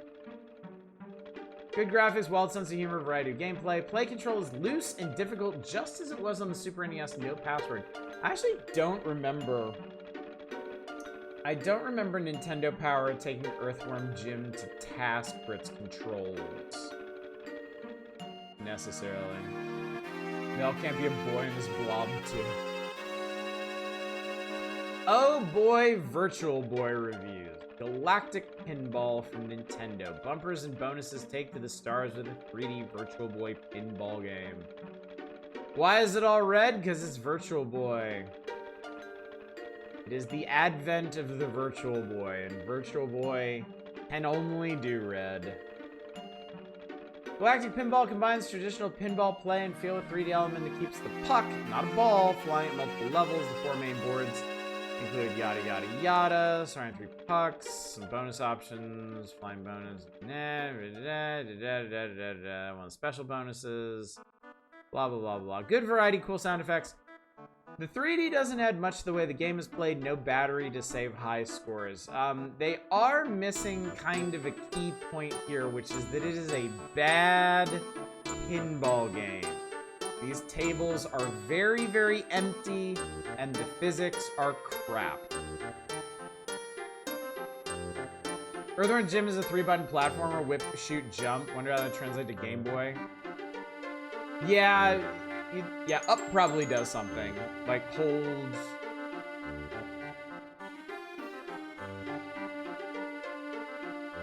Actually, because you can fire in 8 directions.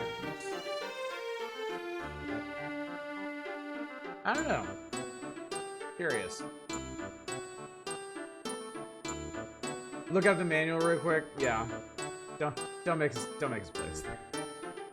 Judge Dredd on Game Boy. It's platform game plays a lot like Super NES version. There are differences in the maps and fewer stages. You can blow away bad guys. You might want to rest instead. Lots of action, passwords. No Super Game Boy enhancements, chat. Slow frame rate. Epic Attack, Throws or Dagger, Holy Water, Boomerang, whatever. So slow frame rate. Slow frame rate on the Game Boy. Yeet. Whip is tapping the B button, holding it down is shoot. Actually, that's pretty smart. That is actually pretty smart. Considering the controls... Considering Earthworm Jim can only shoot when he's, like, standing stock still, that's actually a pretty smart way to do it. Mario Clash. Mario Clash with old Koopa enemies in this Virtual Boy platform puzzle game. Mario Clash clearly demonstrates the wonders and strategies of 3D gaming on Virtual Boy. Based on the early Mario Brothers arcade game, which Mario jumped between 3 levels while avoiding Koopas and other enemies, Mario Clash adds a layer of depth that will keep players moving and thinking in 3 dimensions rather than 2. Blah, blah, blah, blah, blah, blah, blah, blah, blah, blah. Although Mario Clash plays much like a platform game in many respects, it is also something of a puzzle game like Tetris, except you must play in a 3-dimensional field. Wouldn't really name drop Tetris here necessarily, but... Attacker, attack! Positives. Good use of 3D capabilities of Virtual Boy, both in graphics and game strategy. Minuses could use more complexity in a bigger variety of settings. Here. I do agree with that. Mario's Tennis. Tennis? Anyone? The game set and match for Virtual Boy Mario's Tennis. Tennis in Virtual Boy 3D brings more realistic tennis. More realistic. You can see from these screenshots here, chat, it is a far more realistic tennis experience in the crimson dark void of the Virtual Boy. This is the pack-in game that comes with the Virtual Boy game system. Why tennis? This game combines an easy learning curve with lots of action, plus it has some of the most famous characters from the Nintendo universe. Not that they're doing things that they're necessarily known for, or that you would want them to do. Play singles or doubles as a one-player game in either single match or tournament modes. Select number of sets you want to play. 3D aspect gives you a realistic perspective when you rush the net or play the baseline. Real tennis strategy comes into play as well, calling the players to mix their shots from lobs winning a serves. Positives, excellent tennis action, play control, fun characters, singles and doubles. Minus, and this is kind of a big one, no 2-player option. I was never really a big sports gamer, chat, but I kind of imagine having no multiplayer mode in a sports game kind of the kiss of death. And look, I get it. It's the Virtual Boy. As far as I know, it didn't have multiplayer of any kind. Like, I think I think in the previews they were planning it. They were planning like a special link cable for Virtual Boys, but because the system died such a swift and ignoble death, they didn't make any use of it. Had a link cable port, but nothing used it. That's that screenshot of Judge Dredd looks like a carpet.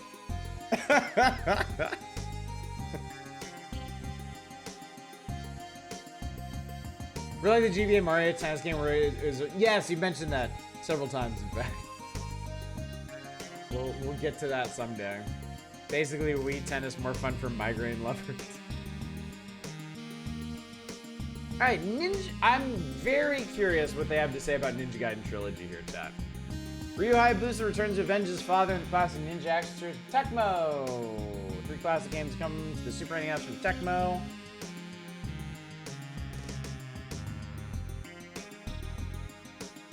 Okay. I did miss Hurricane. Of course I did. Okay. I'm sorry. My brain is kind of rejecting this. It doesn't want to read it into the record because it's so bad. All right. We are talking about Ninja Gaiden Trilogy on Super Nintendo. Y'all have seen this. We have talked about this at length. We have done direct comparisons to the superior NES versions. Okay?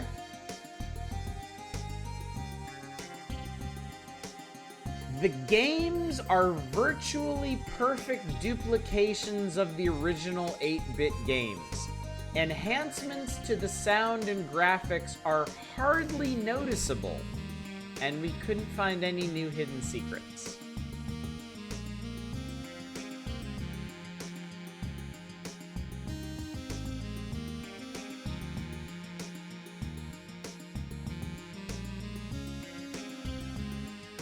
I'm not happy, chat. Cyberface is covering the positive note. No, this seemed like the safest place to hang out on this page. We noticed on account of their worth. Detect a certain amount of skepticism.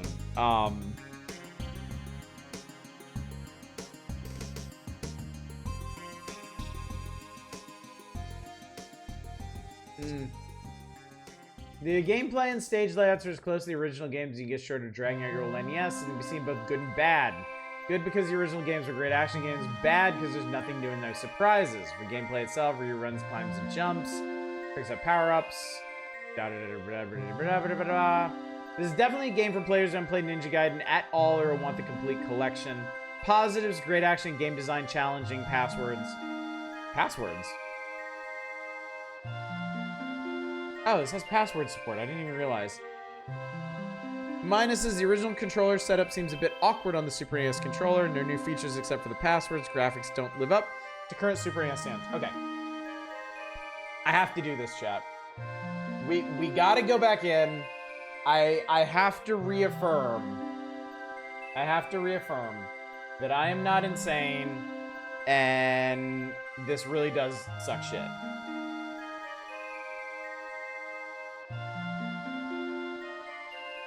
I apologize. Our suffering will be great, but I have to. I just. Because we did, on Thursday, we did just play through the entirety of Ninja Gaiden. So, should be fresh in your mind. Should be right on the forefront. You have to request, and this time we're going to do a full run back of Ninja Gaiden 1. No, I am not! No, I am not. Oh god, that's really loud, too. No, we're going to do Ninja Gaiden 2. Because we just did it.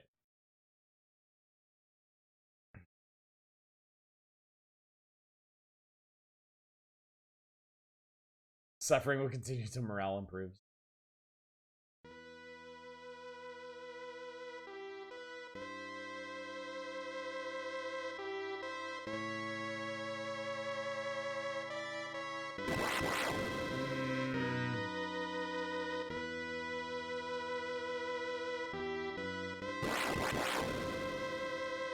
Music is acceptable. Sound effects are bad.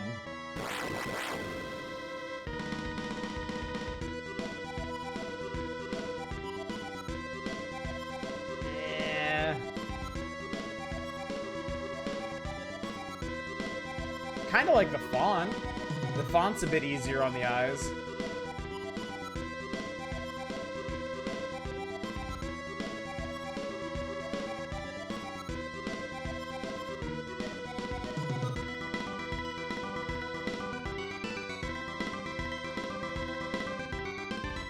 This is a decent rendition of this song. Not really an improvement. They really went hard on that MIDI flute sample. Yeah, they did.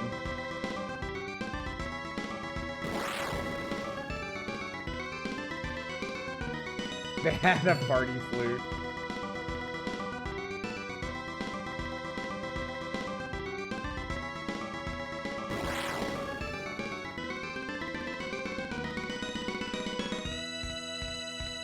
Ha ha ha ha ha ha ha ha ha ha. Whack up, whack up, whack up, whack up, whack. I don't like that lightning sound effect. I really don't. Okay, yeah, whatever.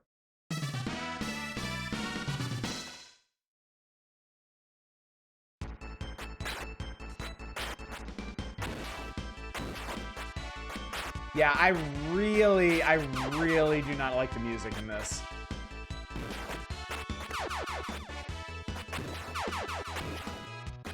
I don't like the music. I don't like the sound effects. The audio is the big problem with this. I do think the graphics are arguably an improvement. I have a lot of nostalgia for the original NES graphics. But I do think the graphics in this have some pleasing additional depth to them. But God, yeah, the music and the sound effects are bad.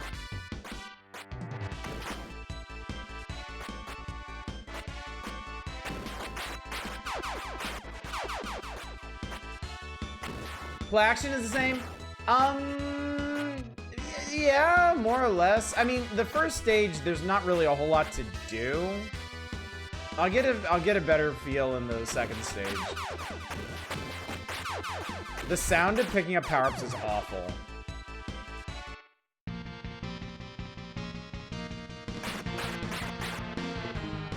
Oh yeah, and the boss theme is garbage now.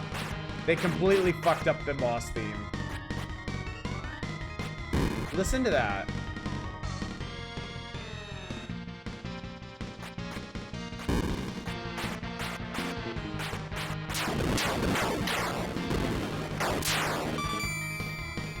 You would know as Amir the flicker on the clones a lot worse. No, the clones look normal. I think it's OBS. Just... Oh, the song sounds terrible. Oh, this sounds really bad.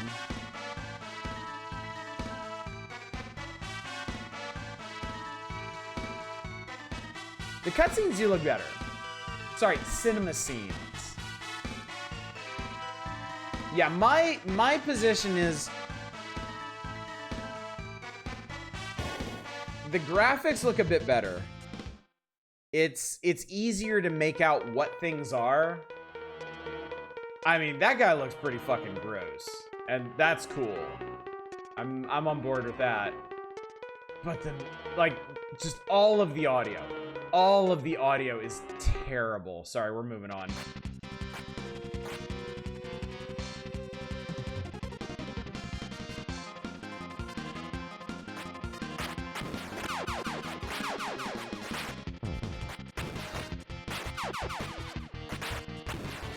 This is awful.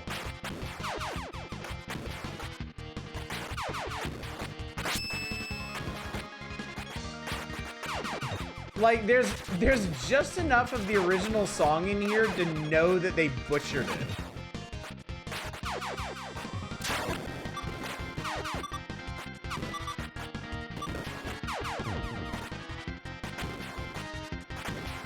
Also, Rhea makes a farty noise when he gets hit. Sorry, ninjas exist, but they love this type of music.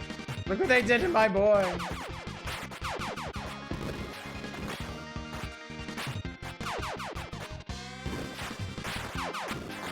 Yeah, this is...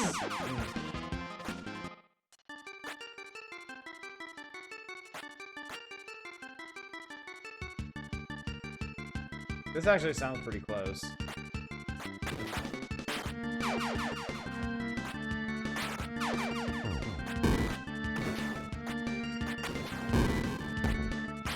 What the fuck? Is it like... Did they just, like, ruin the mixing or something? Yeah, dude, yeah, I almost thought it was gonna be good, and then... Yeah, this part is right. This part is cool. This part is not. And it, like, it sounds like they just totally fucked up the audio mix. Like, the pieces are in there, but they're all in the wrong places. Seems like it also, according to the wiki, they just blatantly used the wrong song for a lot of bits of the trilogy.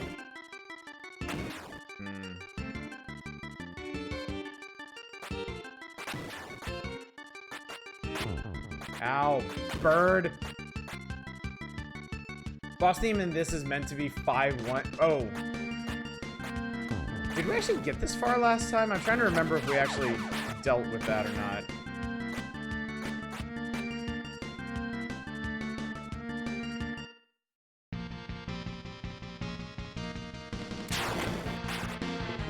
I mean, that's the boss theme. It's the same boss music.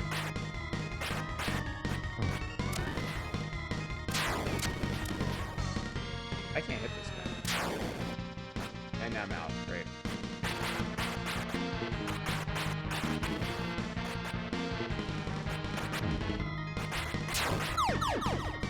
Shoo, shoo, shoo, shoo, shoo, shoo, shoo, shoo. Kind of wonder how they fucked it up this bad. It couldn't be accidental, right? Oh, this is an awful version of this song, too. I get there's supposed to be spiders. It looks like you're throwing Legend of Zelda wall masters at you. Yeah. Big creepy hands.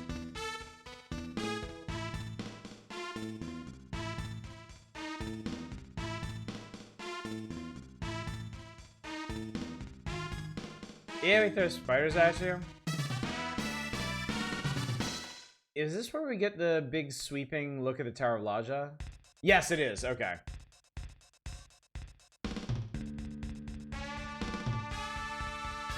The horns, man. Somebody had the biggest boner for horns in this.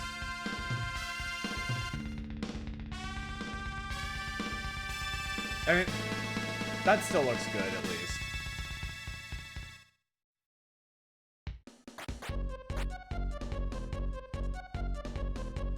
Wait a minute. Wait, what?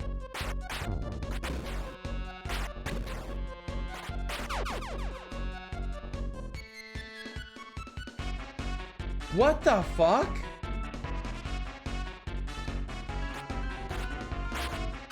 They totally ruined this level's gimmick. This level's supposed to be dark. What the hell, man?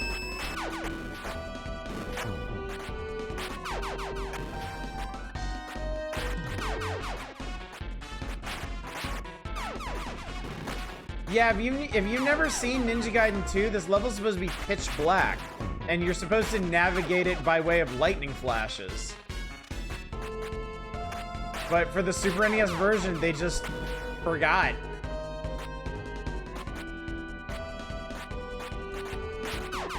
Yes, you have to do this part in the dark. It's amazing. The music is so bad. I can't get over it.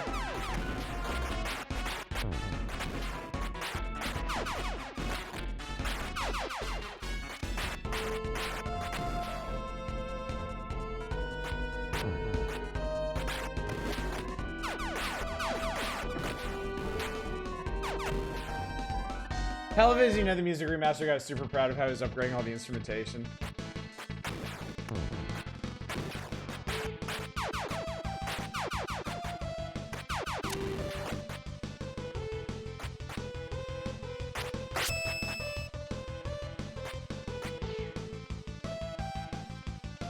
This one's okay.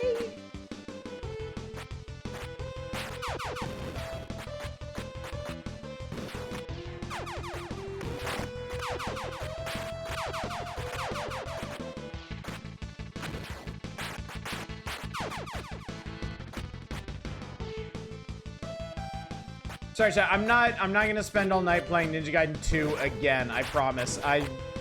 If y'all don't mind, I want to beat this stage and just see what the next one looks like, and then we'll move on.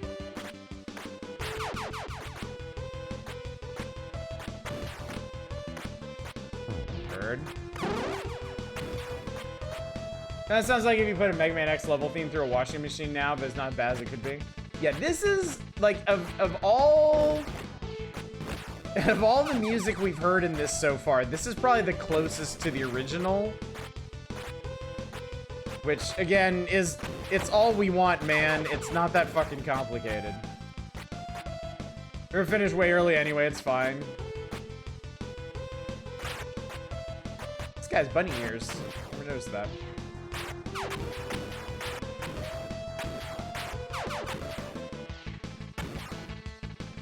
Least amount of audio pain.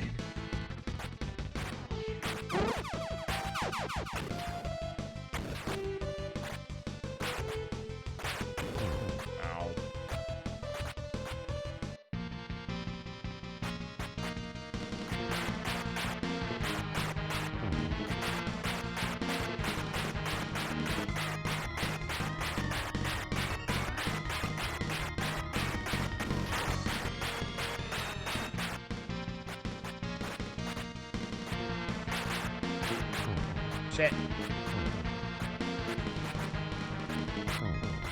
It's so much more fun when you can get that to work.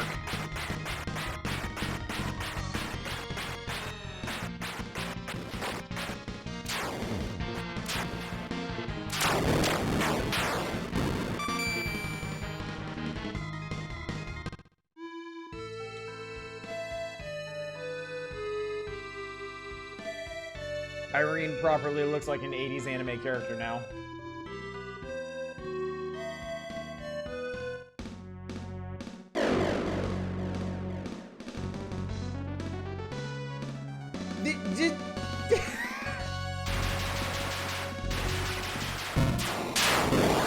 Why was Ashtar transparent there?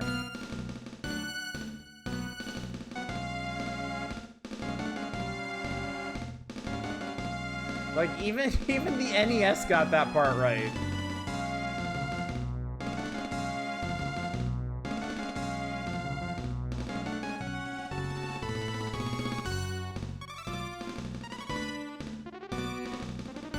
No! Hume.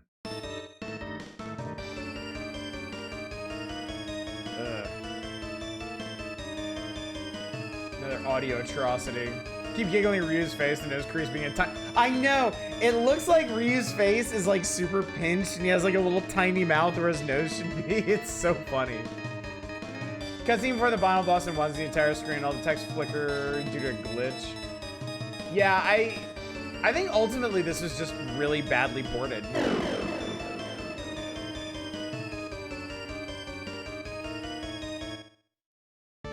Seems like they put their effort into upgrade, like painting over the graphics with an SNES palette somewhat.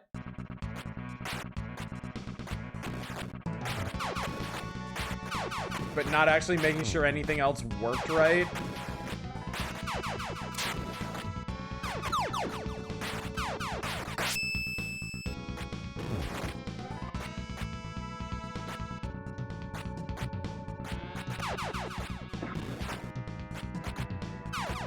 Yeah, once again, pretty bad version of the song.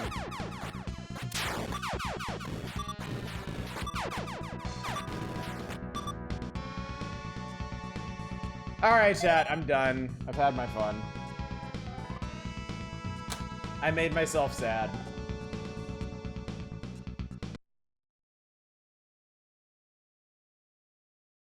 Also featuring the Maze of Darkness, not actually Maze. So, to recap, Nintendo Power's Alliance sack of shit. They lied, chat. They lied to us. They lied to our faces. Bald-faced lies. Nice graphics, shame about the mechanics, does seem in line with what AAA gaming became in the PS3 era. Great version of Ninja Gaiden 2, or the greatest version of Ninja Gaiden 2. Get the fuck out of here. Alright. Enough. Let's put this out of our mind. I'm pretty sure after we turn the page, we will never see the likes of Ninja Gaiden Trilogy ever again. It will be memory hold thoroughly. Phantom 2024. Phantom 2040. God, I'm just Phantom 2040. Another comic hero comes to Super NES with lots of style and some serious toys. The Phantom's motto is someone has to care, someone will be you. Once you pick up this fast action game from Viacom, based on the comic book series starring the Phantom, the game takes place in... Now play Ship of Doom, I'd rather die. Metropia, city under siege from a corporate criminal. Excellent cinema scenes tell a comic book tale of greed and destruction. But if you preferred the short and summarized version, just switch that up. Character of the Phantom has great versatility, runs, jumps, spin jumps, and climbs walls with the inductance rope. And all the sub-screen lets you choose between 13 weapons ranging from homing missiles to a boomerang. Also pick up shields and invisibility. Once you cleared an area, you can return to it later, giving the game a non-linear feel. Metroid fans won't want to miss our power review this issue. Good play control, lots of moves and weapons. Map layouts can be confusing. Character animation is stiff. They really like to harp on the Phantom. Was it really a big thing that back then? I think the TV show did pretty okay. I think the TV show enjoyed some modest success. I mean, they had this studio that was doing Eon Flux for MTV working on it. So it was very striking visually. The game is actually kind of cool. The game is a sort of stage-based Metroidvania. I haven't played enough of it to really get to know how it works, but yeah, it's definitely not shovelware. There was some definite effort put into the show. The show had a pretty neat premise.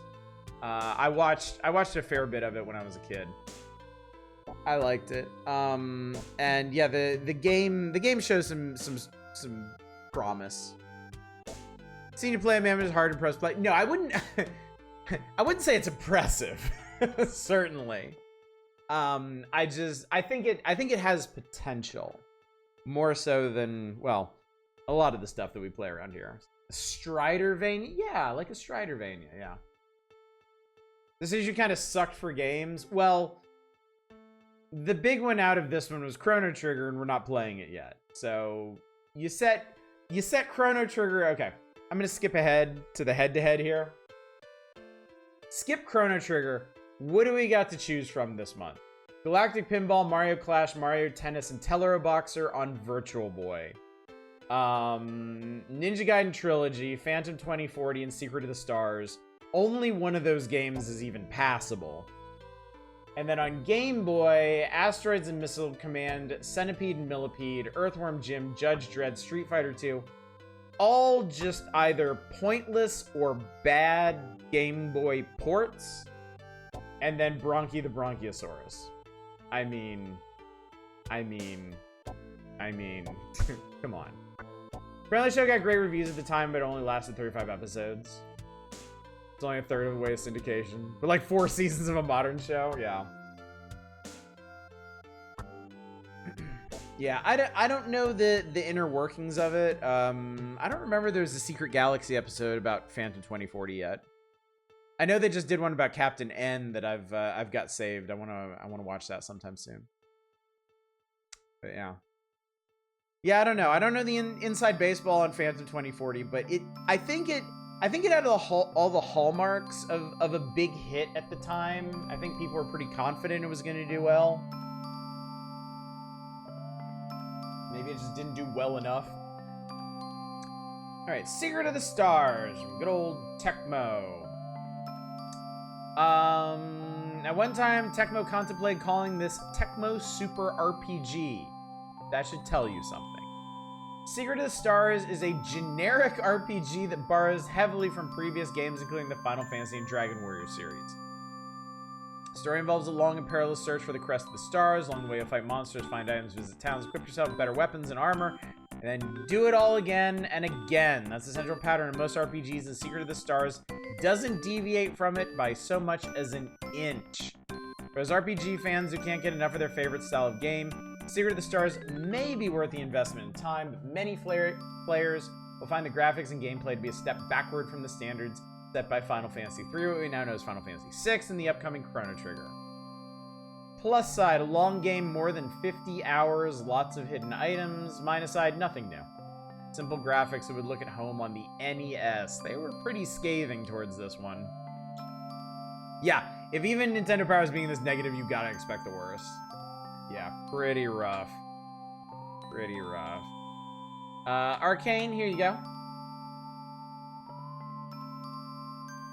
Apparently the writers wrote 20 Star Trek novels, as well as co-produced were executive editors on season 4 of Enterprise.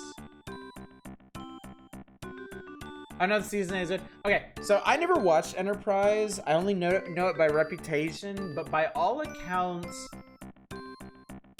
I've heard that Enterprise got better as it went on, and like the last season of Enterprise showed like genuine promise. Like it seemed to finally be turning into a show that Trek fans would like, and then it got canceled. But as Grunfodder says, the bar may have been pretty low at that point anyway. So Street Fighter 2 classic star, the fighting fad makes a hit on Super Game Boy. Also hands down one of the worst opening theme songs in living history. I do want to watch Enterprise at some point because I want to pinpoint when exactly 9/11 happens by the way that the episodes shift in tone, because I've heard that's a big thing. I've heard that is one of the major flaws of Enterprise, is that you can tell exactly when 9/11 happened. Street Fighter 2 looks amazingly good on Game Boy or Super Game Boy, and the game control feels solid. 9 World Warriors include blah. 2 players can square off using 2 options. Link 2 Game Boys use Super Game Boy 2 controllers. Action moves are taken directly from the arcade classic. Controller sequences have been modified to work on Super Game Boy. Good graphics, simplified controller sequences, good use of Super Game Boy. Slower than Super NES versions, not all characters are included. It's not a very good version of Street Fighter 2. We played it. The AI is really dumb. Like, really dumb. And it's just a slower, clunkier... It's like Street Fighter 2 anti-turbo.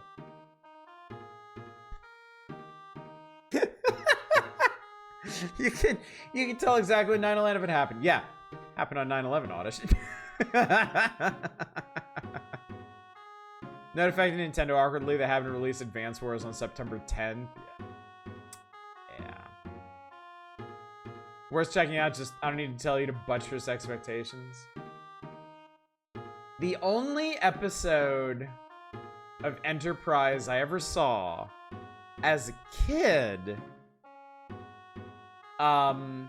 was the one where they beamed down to some planet or some alien ship, and when they came back, they had to rub disinfectant gel on each other, all sexy like. Wasn't exactly what I was looking for in the Star Trek.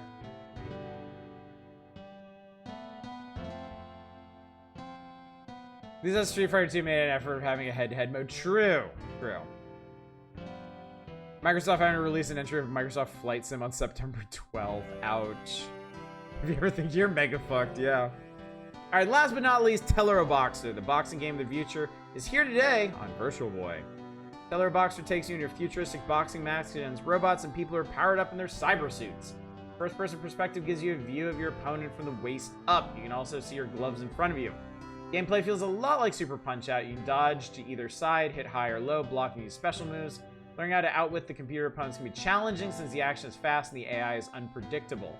There are 8 boxers and 3 memory save slots for saving your progress in the tournament. Challenging, interesting opponents with super moves, batter back to memory. My side needs more boxers, can't choose to be a different boxer. Yeah, I wonder if they leveraged that negative against Super Punch-Out. I'm guessing they didn't, even though this is also first party. I gotta be honest. I've tried Teller Boxer a couple times at this point. I'm not really into it. I mean, I'm not the biggest fan of the Punch-Outs either, but I have learned to appreciate them for what they are. Teller Boxer just kind of feels like a more awkward version of that. I'll always remember September 11th, 2001, because They Might Be Giants released their iconic album, Mink Car. I will never remember September 11th because I was born in December 2001.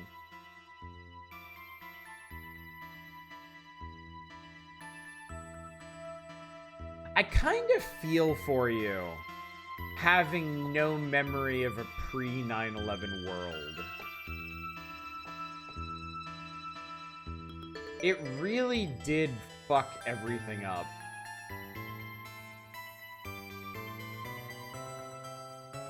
It really did kind of set the tone for the new century of American fuckery. Heard stories of airports not sucking absolute oh, yeah. When I was a kid, when I was in elementary school in the late 80s, early 90s, airports were just, they were like malls. You would just go in, anyone could go through security. You basically just walk through a metal detector. That was it. And you could hang out. It was cool. when my mom and I would fly down to Florida to visit my grandfather, my dad would come to the airport. He'd walk all the way to the gate with us. And he'd see us off until the plane took off. Yeah, you could hang out and meet people when they landed. It was great. Parents used to bring my older brother just to watch airplanes take off when he was a kid or something. Yeah. Yeah. And we threw all of that away for nothing, chat.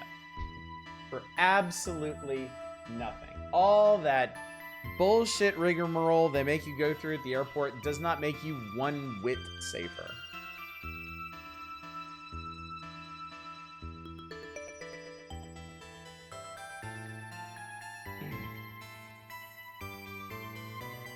On the other hand, no more smoking sections on planes. I mean, that was gonna die out regardless. Smoking was on the way out no matter what happened to the World Trade Centers. Oh yeah, they totally, yeah, dude, they used to let you smoke on planes. You kidding? I remember flying on planes that had little ashtrays in the handrests. Yeah, dude, they let you smoke anywhere. Anywhere. You're probably smoking hospitals. I'm pretty sure you could, yeah. Yep, restaurants had smoking sections. It was not partitioned off. Columbo showed me that airplanes could have pianos on them. It was vogue for white people to smoke. So they did. Everywhere. I always thought the amounts of random smoking in old films, right? No, that is a vision. That is a window into the past, Shadows. That is how it really was. Yeah, it wasn't even the smoking section. It was the non-smoking section. You had to specifically request to not be seated near smokers. Our generation was the great shift away from smoking, yeah. Yep. Remember they thought it was a good idea to have staircases on planes? Yep. Back in the days when cigarettes were one of the 4 food groups, I remember cigarette vending machines. I remember going to restaurants, and when you walk in, cigarette vending machines right there. People smell like chi-men. I mean chimneys. I know about the effectiveness of security measures. At some point, society learned everyone's lesson about the utility of a tool as a weapon being proportional to the energy used. Yeah. And no, I bring that up because there have been like specific studies and tests done. And like the conclusions of the TSA does not actually provide any heightened level of security whatsoever. If people want to smuggle things through the current security measures, they absolutely will.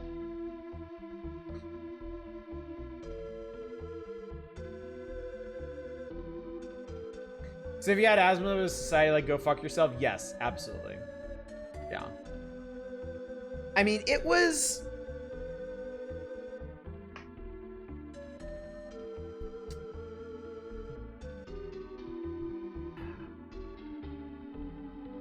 I don't remember super clearly because I was young and I generally wasn't thinking in these terms, but I do feel like one of the biggest differences between then and don't worry, Bronkie is here to help. I do think one of the biggest differences between the olden days and now is that anybody that needed special help, anybody that needed special consideration, any kind of disability or medical condition or something was just expected to suck it up. Society was not going to help you. They weren't going to make allowances for you. You were just going to deal with it, or you weren't going to be part of things. And it took a lot of people way more effort than it should have to get things to the point where we're at now, where we actually have, like, you know, everything is accessible by ramps or lift now, you know? Don't worry, those days are coming back. Yeah, if these assholes have their way. Tobacco companies really learn from Coca-Cola that advertising is everything. Literally brought a box cutter with me in my fanny pack 4 times over in rapid succession during my Hawaii island hopping. Self-opening doors as well, yeah. And yes, our whole attitude about smoking. You know, it's I remember civilization as a whole had to be convinced that setting weeds on fire and sucking on them was not going to improve your health.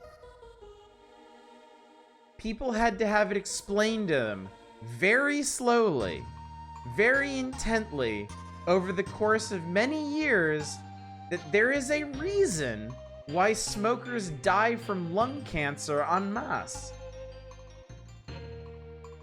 And I knew people in the 90s that still denied it as vehemently as they could.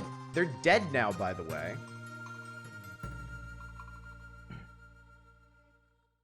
Now that I think about it, I remember a lot of 80s and 90s rom-coms and media in general making a huge deal out of saying goodbye at the gate or chasing someone to the gate to confess your love. Oh, yeah. Oh, yeah.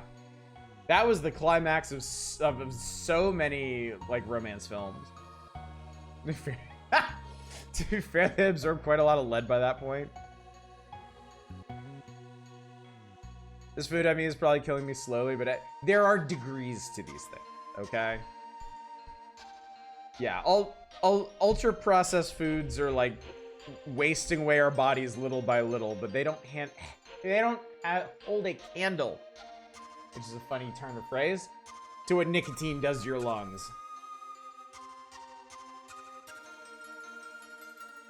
Reminds me of an 80s news report upload on YouTube of the Republicans calling seatbelts commie propaganda. Yep.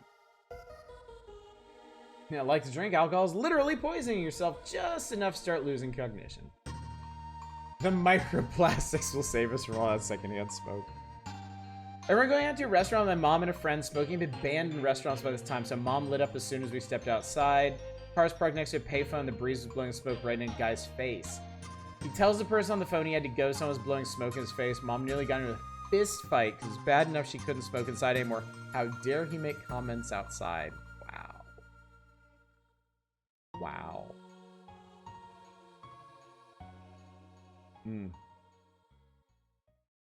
How times have changed. For some people. Yeah. Remember my dad used to smoke but quit and very specifically gave warnings to kid me, like how if you smoked and the cancer will make you suffer before you die. And scared kid me from ever trying that shit. Yeah. Yeah, my dad was a big smoker when I was a kid, and fortunately he had a heart attack that he survived, and he cut it off right there. Like, he never smoked again after having that heart attack. So he didn't need to tell me anything about cigarettes, because I had to live through almost losing my father while I was in elementary school because of smoking. To say nothing of all the friends, parents who passed away over the years because of smoking. Heart attack didn't stop your mom from smoking, so I'm really sorry to hear that. I am so sorry to hear that. To be thanking Rex Ronan for saving your dad.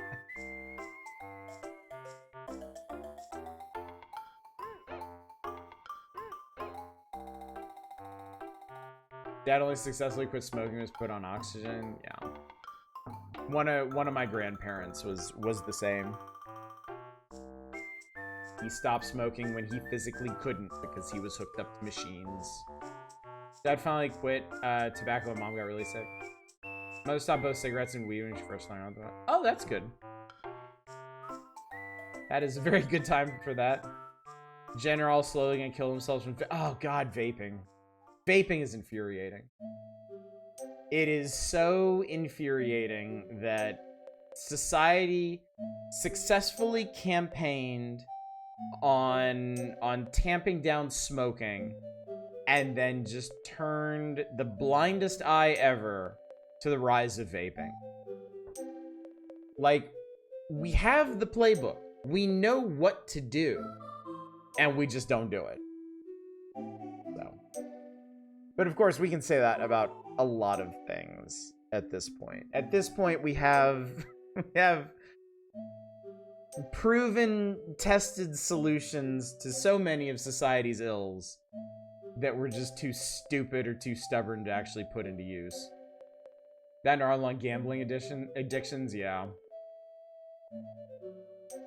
Good news, though. I hear cocaine is really cheap now. All the drug war people are antagonizing immigrants. Yeah, I saw that. Jesus Christ. Talk about cutting off your nose to spite your face. There's a very angry rant somewhere in me about the rise of sports betting. It's from my understanding, it's epidemic level, and nobody's doing anything about it. And it's only something like that is only going to fester and get worse. Grandpa had heart surgery because his diet. Sure that goat isn't a strict cause of heart attacks. I always associate goat with heart attacks. I've never eaten it. The last thing my father ate before he had his heart attack was a bologna sandwich, and he never ate bologna again. Just because that, I mean, obviously you're gonna have an association with things if that happens. Even take a brief look at sports as pushing your eyes 24/7, even if you don't. Yeah, every once in a while, like we'll like around like Super Bowl time, we'll kind of poke our head into the sports scene, and like it is shocking how many commercials for like sports betting and stuff. And like on the radio, tons of commercials for like online casinos and stuff.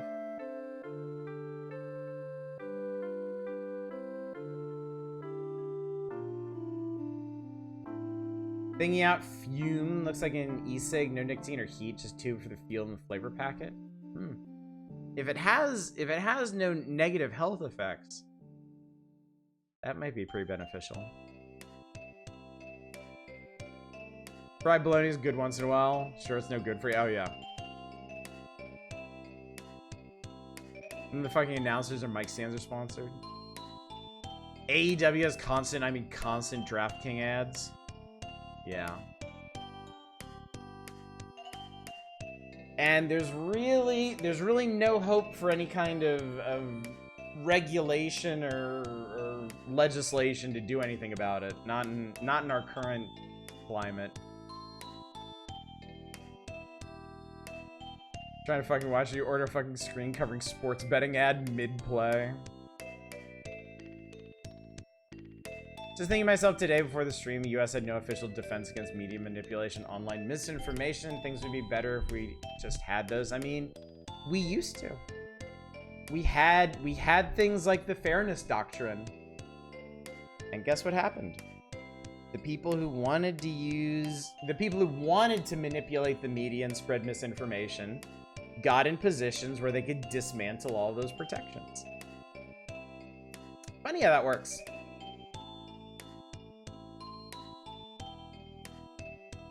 Since their absence of sorted data they gather with no regulation, along will relentlessly spam notifications they know you're going to be watching, let alone the relentless ads. There are a lot of things that need to be heavily regulated right now, and there is no hope of any of that happening. So we weathered the storm for now, I guess. The moment you start talking about sports betting, I started thinking about that Drew Gooden video. It is really good. He does a really good job of conveying like the seriousness and the how prominent these things are without being super depressing about it. Hugs in chat, emergency! Please play shitty games again, I'm depressed. Alright, turn in the page. Everybody loves Chrono Trigger and Asteroids Missile Command for some fucking reason. Whatever. Let's talk about the future, chat. Let's talk about the future of games, and the future of games looks like farting dinosaurs and Mega Man. Not in the same game, though. Oh. This is Pack Watch, so requests are coming down. Alright. Enormous monsters with unquenchable appetites for bloodshed and fighting for the domination of the earth is the basic idea of Time Warner's Primal Rage. Finished version just stomped into town and we're feeling a bit hungry, so chomp we bit.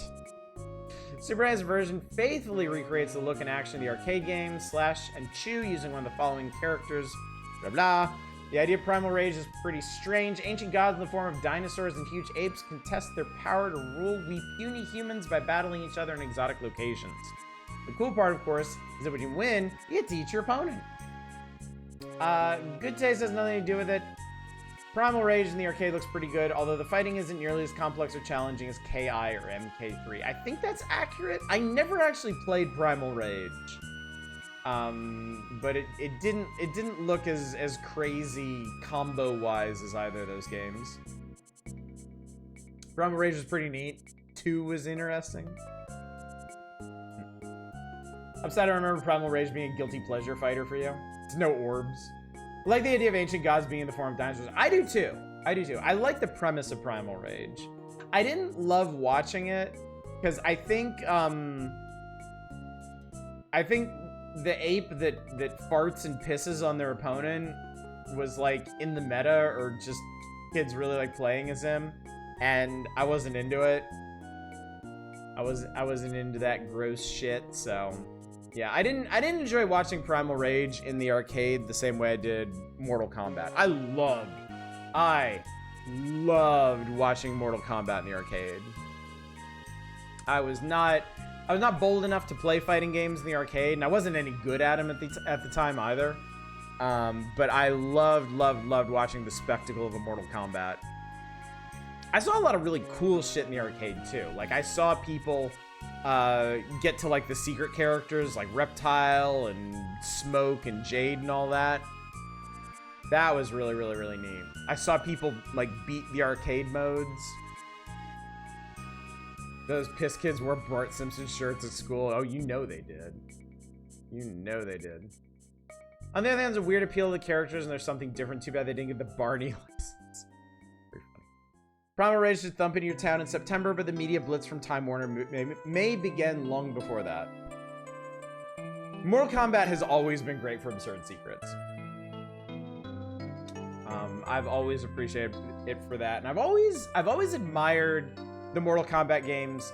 Once they added the whole crypt unlock system, I found out about that before I really got into the series. My roommate in high school was pretty big on Mortal Kombat. We didn't play together, but he did show me like the crypt from Deception or something. And I thought that was pretty cool, having a fighting game with that depth of unlocks and weird secrets and stuff. So when I played Mortal Kombat 11, I loved the unlocks in that. Like, they practically made like an entire walking sim out of it. It was really cool. Mighty Morphin Power Rangers The Fighting Edition. Just when you thought it was safe to go back in your Zord, Bandai comes out with a new Power Rangers game that challenges everything. Mighty Morphin Power Rangers The Fighting Edition should be available sometime next month. That's when fans will be able to pick their favorite Zord or enemy character and fight for supremacy. Characters include Thunder Megazord, Mega Tiger Zord, Lip Syncer Ninja Megazord, Shogun Megazord, Silverhorns, Goldor, Lord Zed, and Ivan Ooze. Story mode for one player takes you through all the settings you face each enemy in one-on-one tournament style combat. Giant combatants use regular punch and kick moves, plus special moves activated by controller sequences are pretty easy to master. Two-player mode is where the real action is. With sharp graphics and sound, a major movie to help promote the Mighty Morphin franchise, Bandai should have a winner on its hands.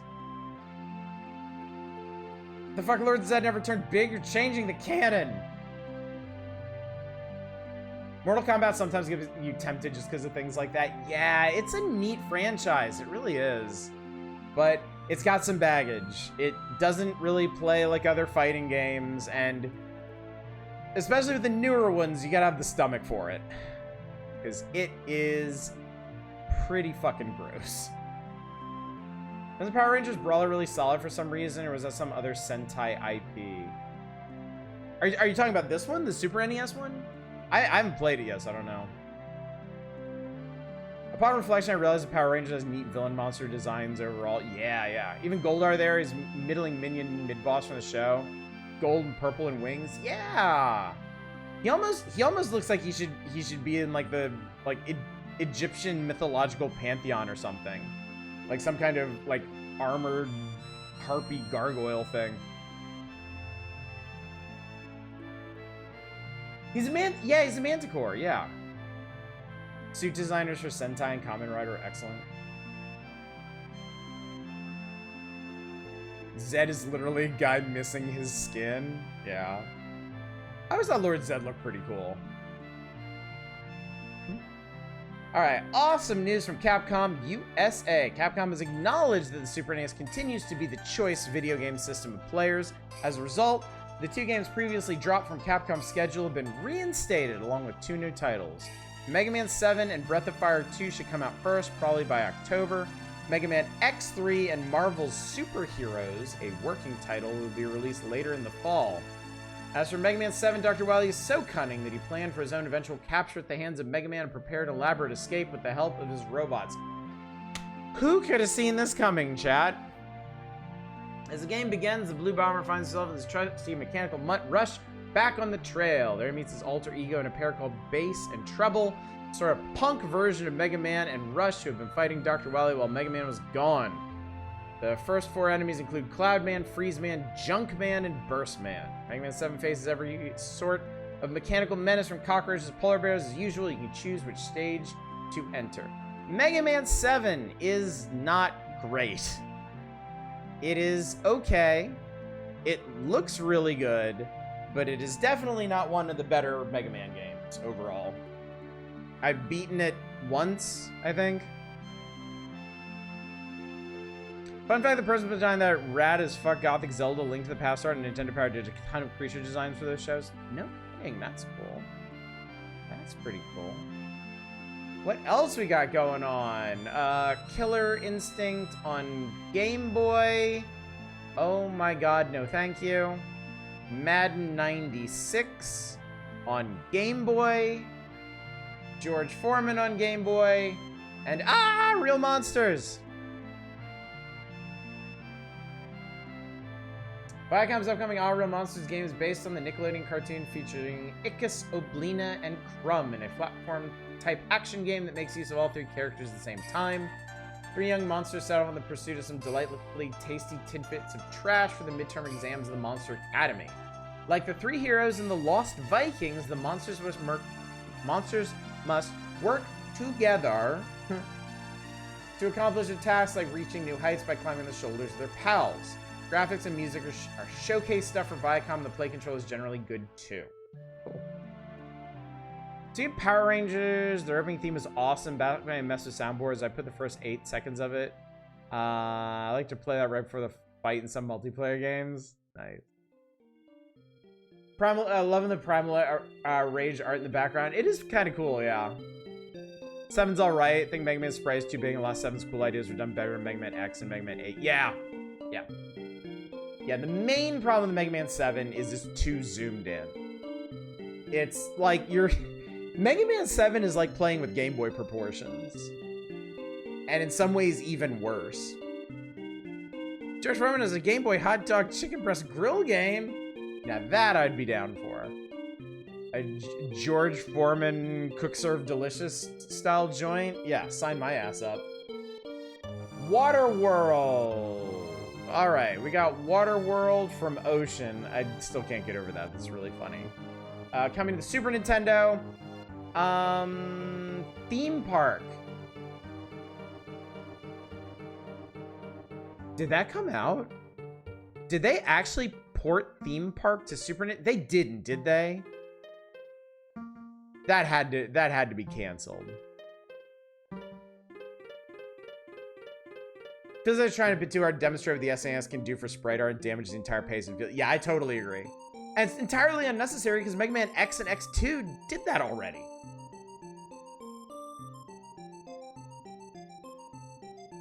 Did it once in SCP Secret Laboratory right as the MTF spawned. People basically just want suicide charging instead of the usual jumping and running away. Nice. Mighty Morphin Power Rangers, the movie on Game Boy. A Spawn game from Acclaim. WrestleMania game. Frank Thomas Big Hurt Baseball. Came to SNES, Genesis, Sega CD. No shit, I had no idea. I have never played Theme Park, chat. Never. Roller Coaster Tycoon was my first, like, theme park management sim. I never went back and played Theme Park. SNES Port was a PAL exclusive. Okay, that's why I didn't know. Thank you. Thank you. That's why I had no idea.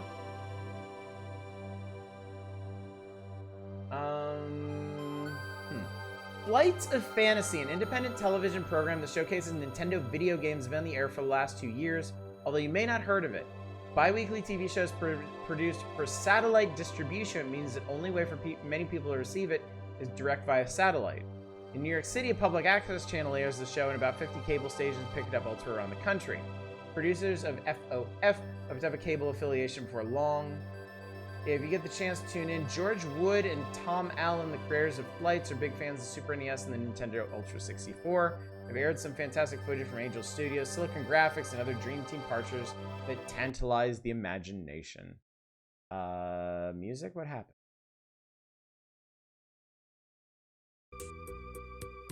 I don't know. That was weird. Apparently it also came to DS, huh? Will it ever hit Nintendo Power proper so we can request it? If it was PAL only, probably not. I would play it tonight, but we don't have time to get into something like Theme Park. So mark that one down, chat. Keep that one in mind. If we do like open SNES request or something, or like an import night, might be one to pick. Very odd to me the Magic Carpet came out before Theme Park. It feels so different in terms of levels of tech. Once made a park in Ethiopia with a rep good enough, people want to pay all their money for the ticket, and they went home satisfied because they just spent. Oh my god. And then Disney is working on Pocahontas. So that's it, chat. That's it. And with that, we have done it. We have survived August of 1995. We made it. What do we have to look forward to? Oh god. September 1995, Volume 76, Killer Instinct is the big focus. But also, we got Donkey Kong Country 2, Castlevania Dracula X, Doom, and then 2 more Virtual Boy games that I think we've already played. We've already played all of these, chat. It's, September might be a wash for us. We may have already mined out our content for September. Would you wear the Fulgore mask? Probably not. It looks like a really claustrophobic vinyl thing. We're probably more likely to see Asteroids PS1 port of something like that someday. More time for DKC 2 then. Dang, Dracula X, never been so anemic and so regular at the same time. Surely there's some terrible Game Boy. I mean, this is just... Chad, these are just the headliners. There will be... You know what? You know what? Actually, hang on. Hang on.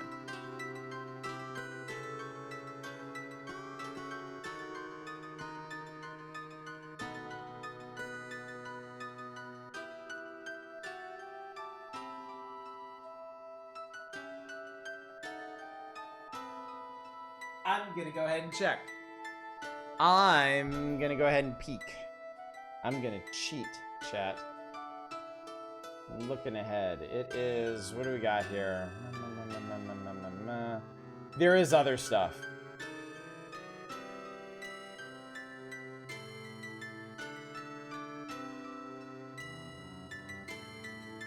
There is some other stuff that y'all might be interested in. Why do you keep saying Dracula X? It's Draculax. I'll clean you right out. Ask your doctor if Draculax is right for you. Mine is Dr. Acula.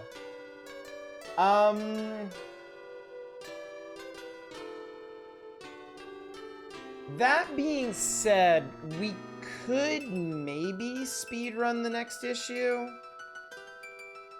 I don't think there's anything in here that we're gonna get, like, real hung up on. I don't think. Hang on. The biggest threat these days are the first page of the Epic Center, where we've got the Epic Center news, because that's when they start talking about stuff that hasn't hit yet.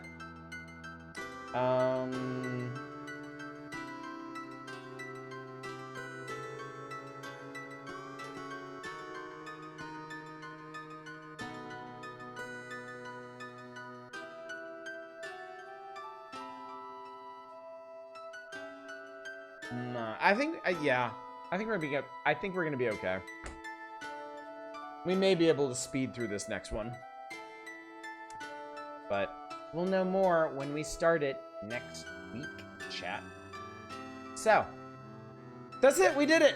We have made our way through another issue of Nintendo Power. It is done. It is dusted. I'm just happy we're past that goddamn Virtual Boy feature. I know we're gonna get more Virtual Boy games for at least the next couple issues, but nothing was quite as intimidating as 20 straight pages of Virtual Boy coverage.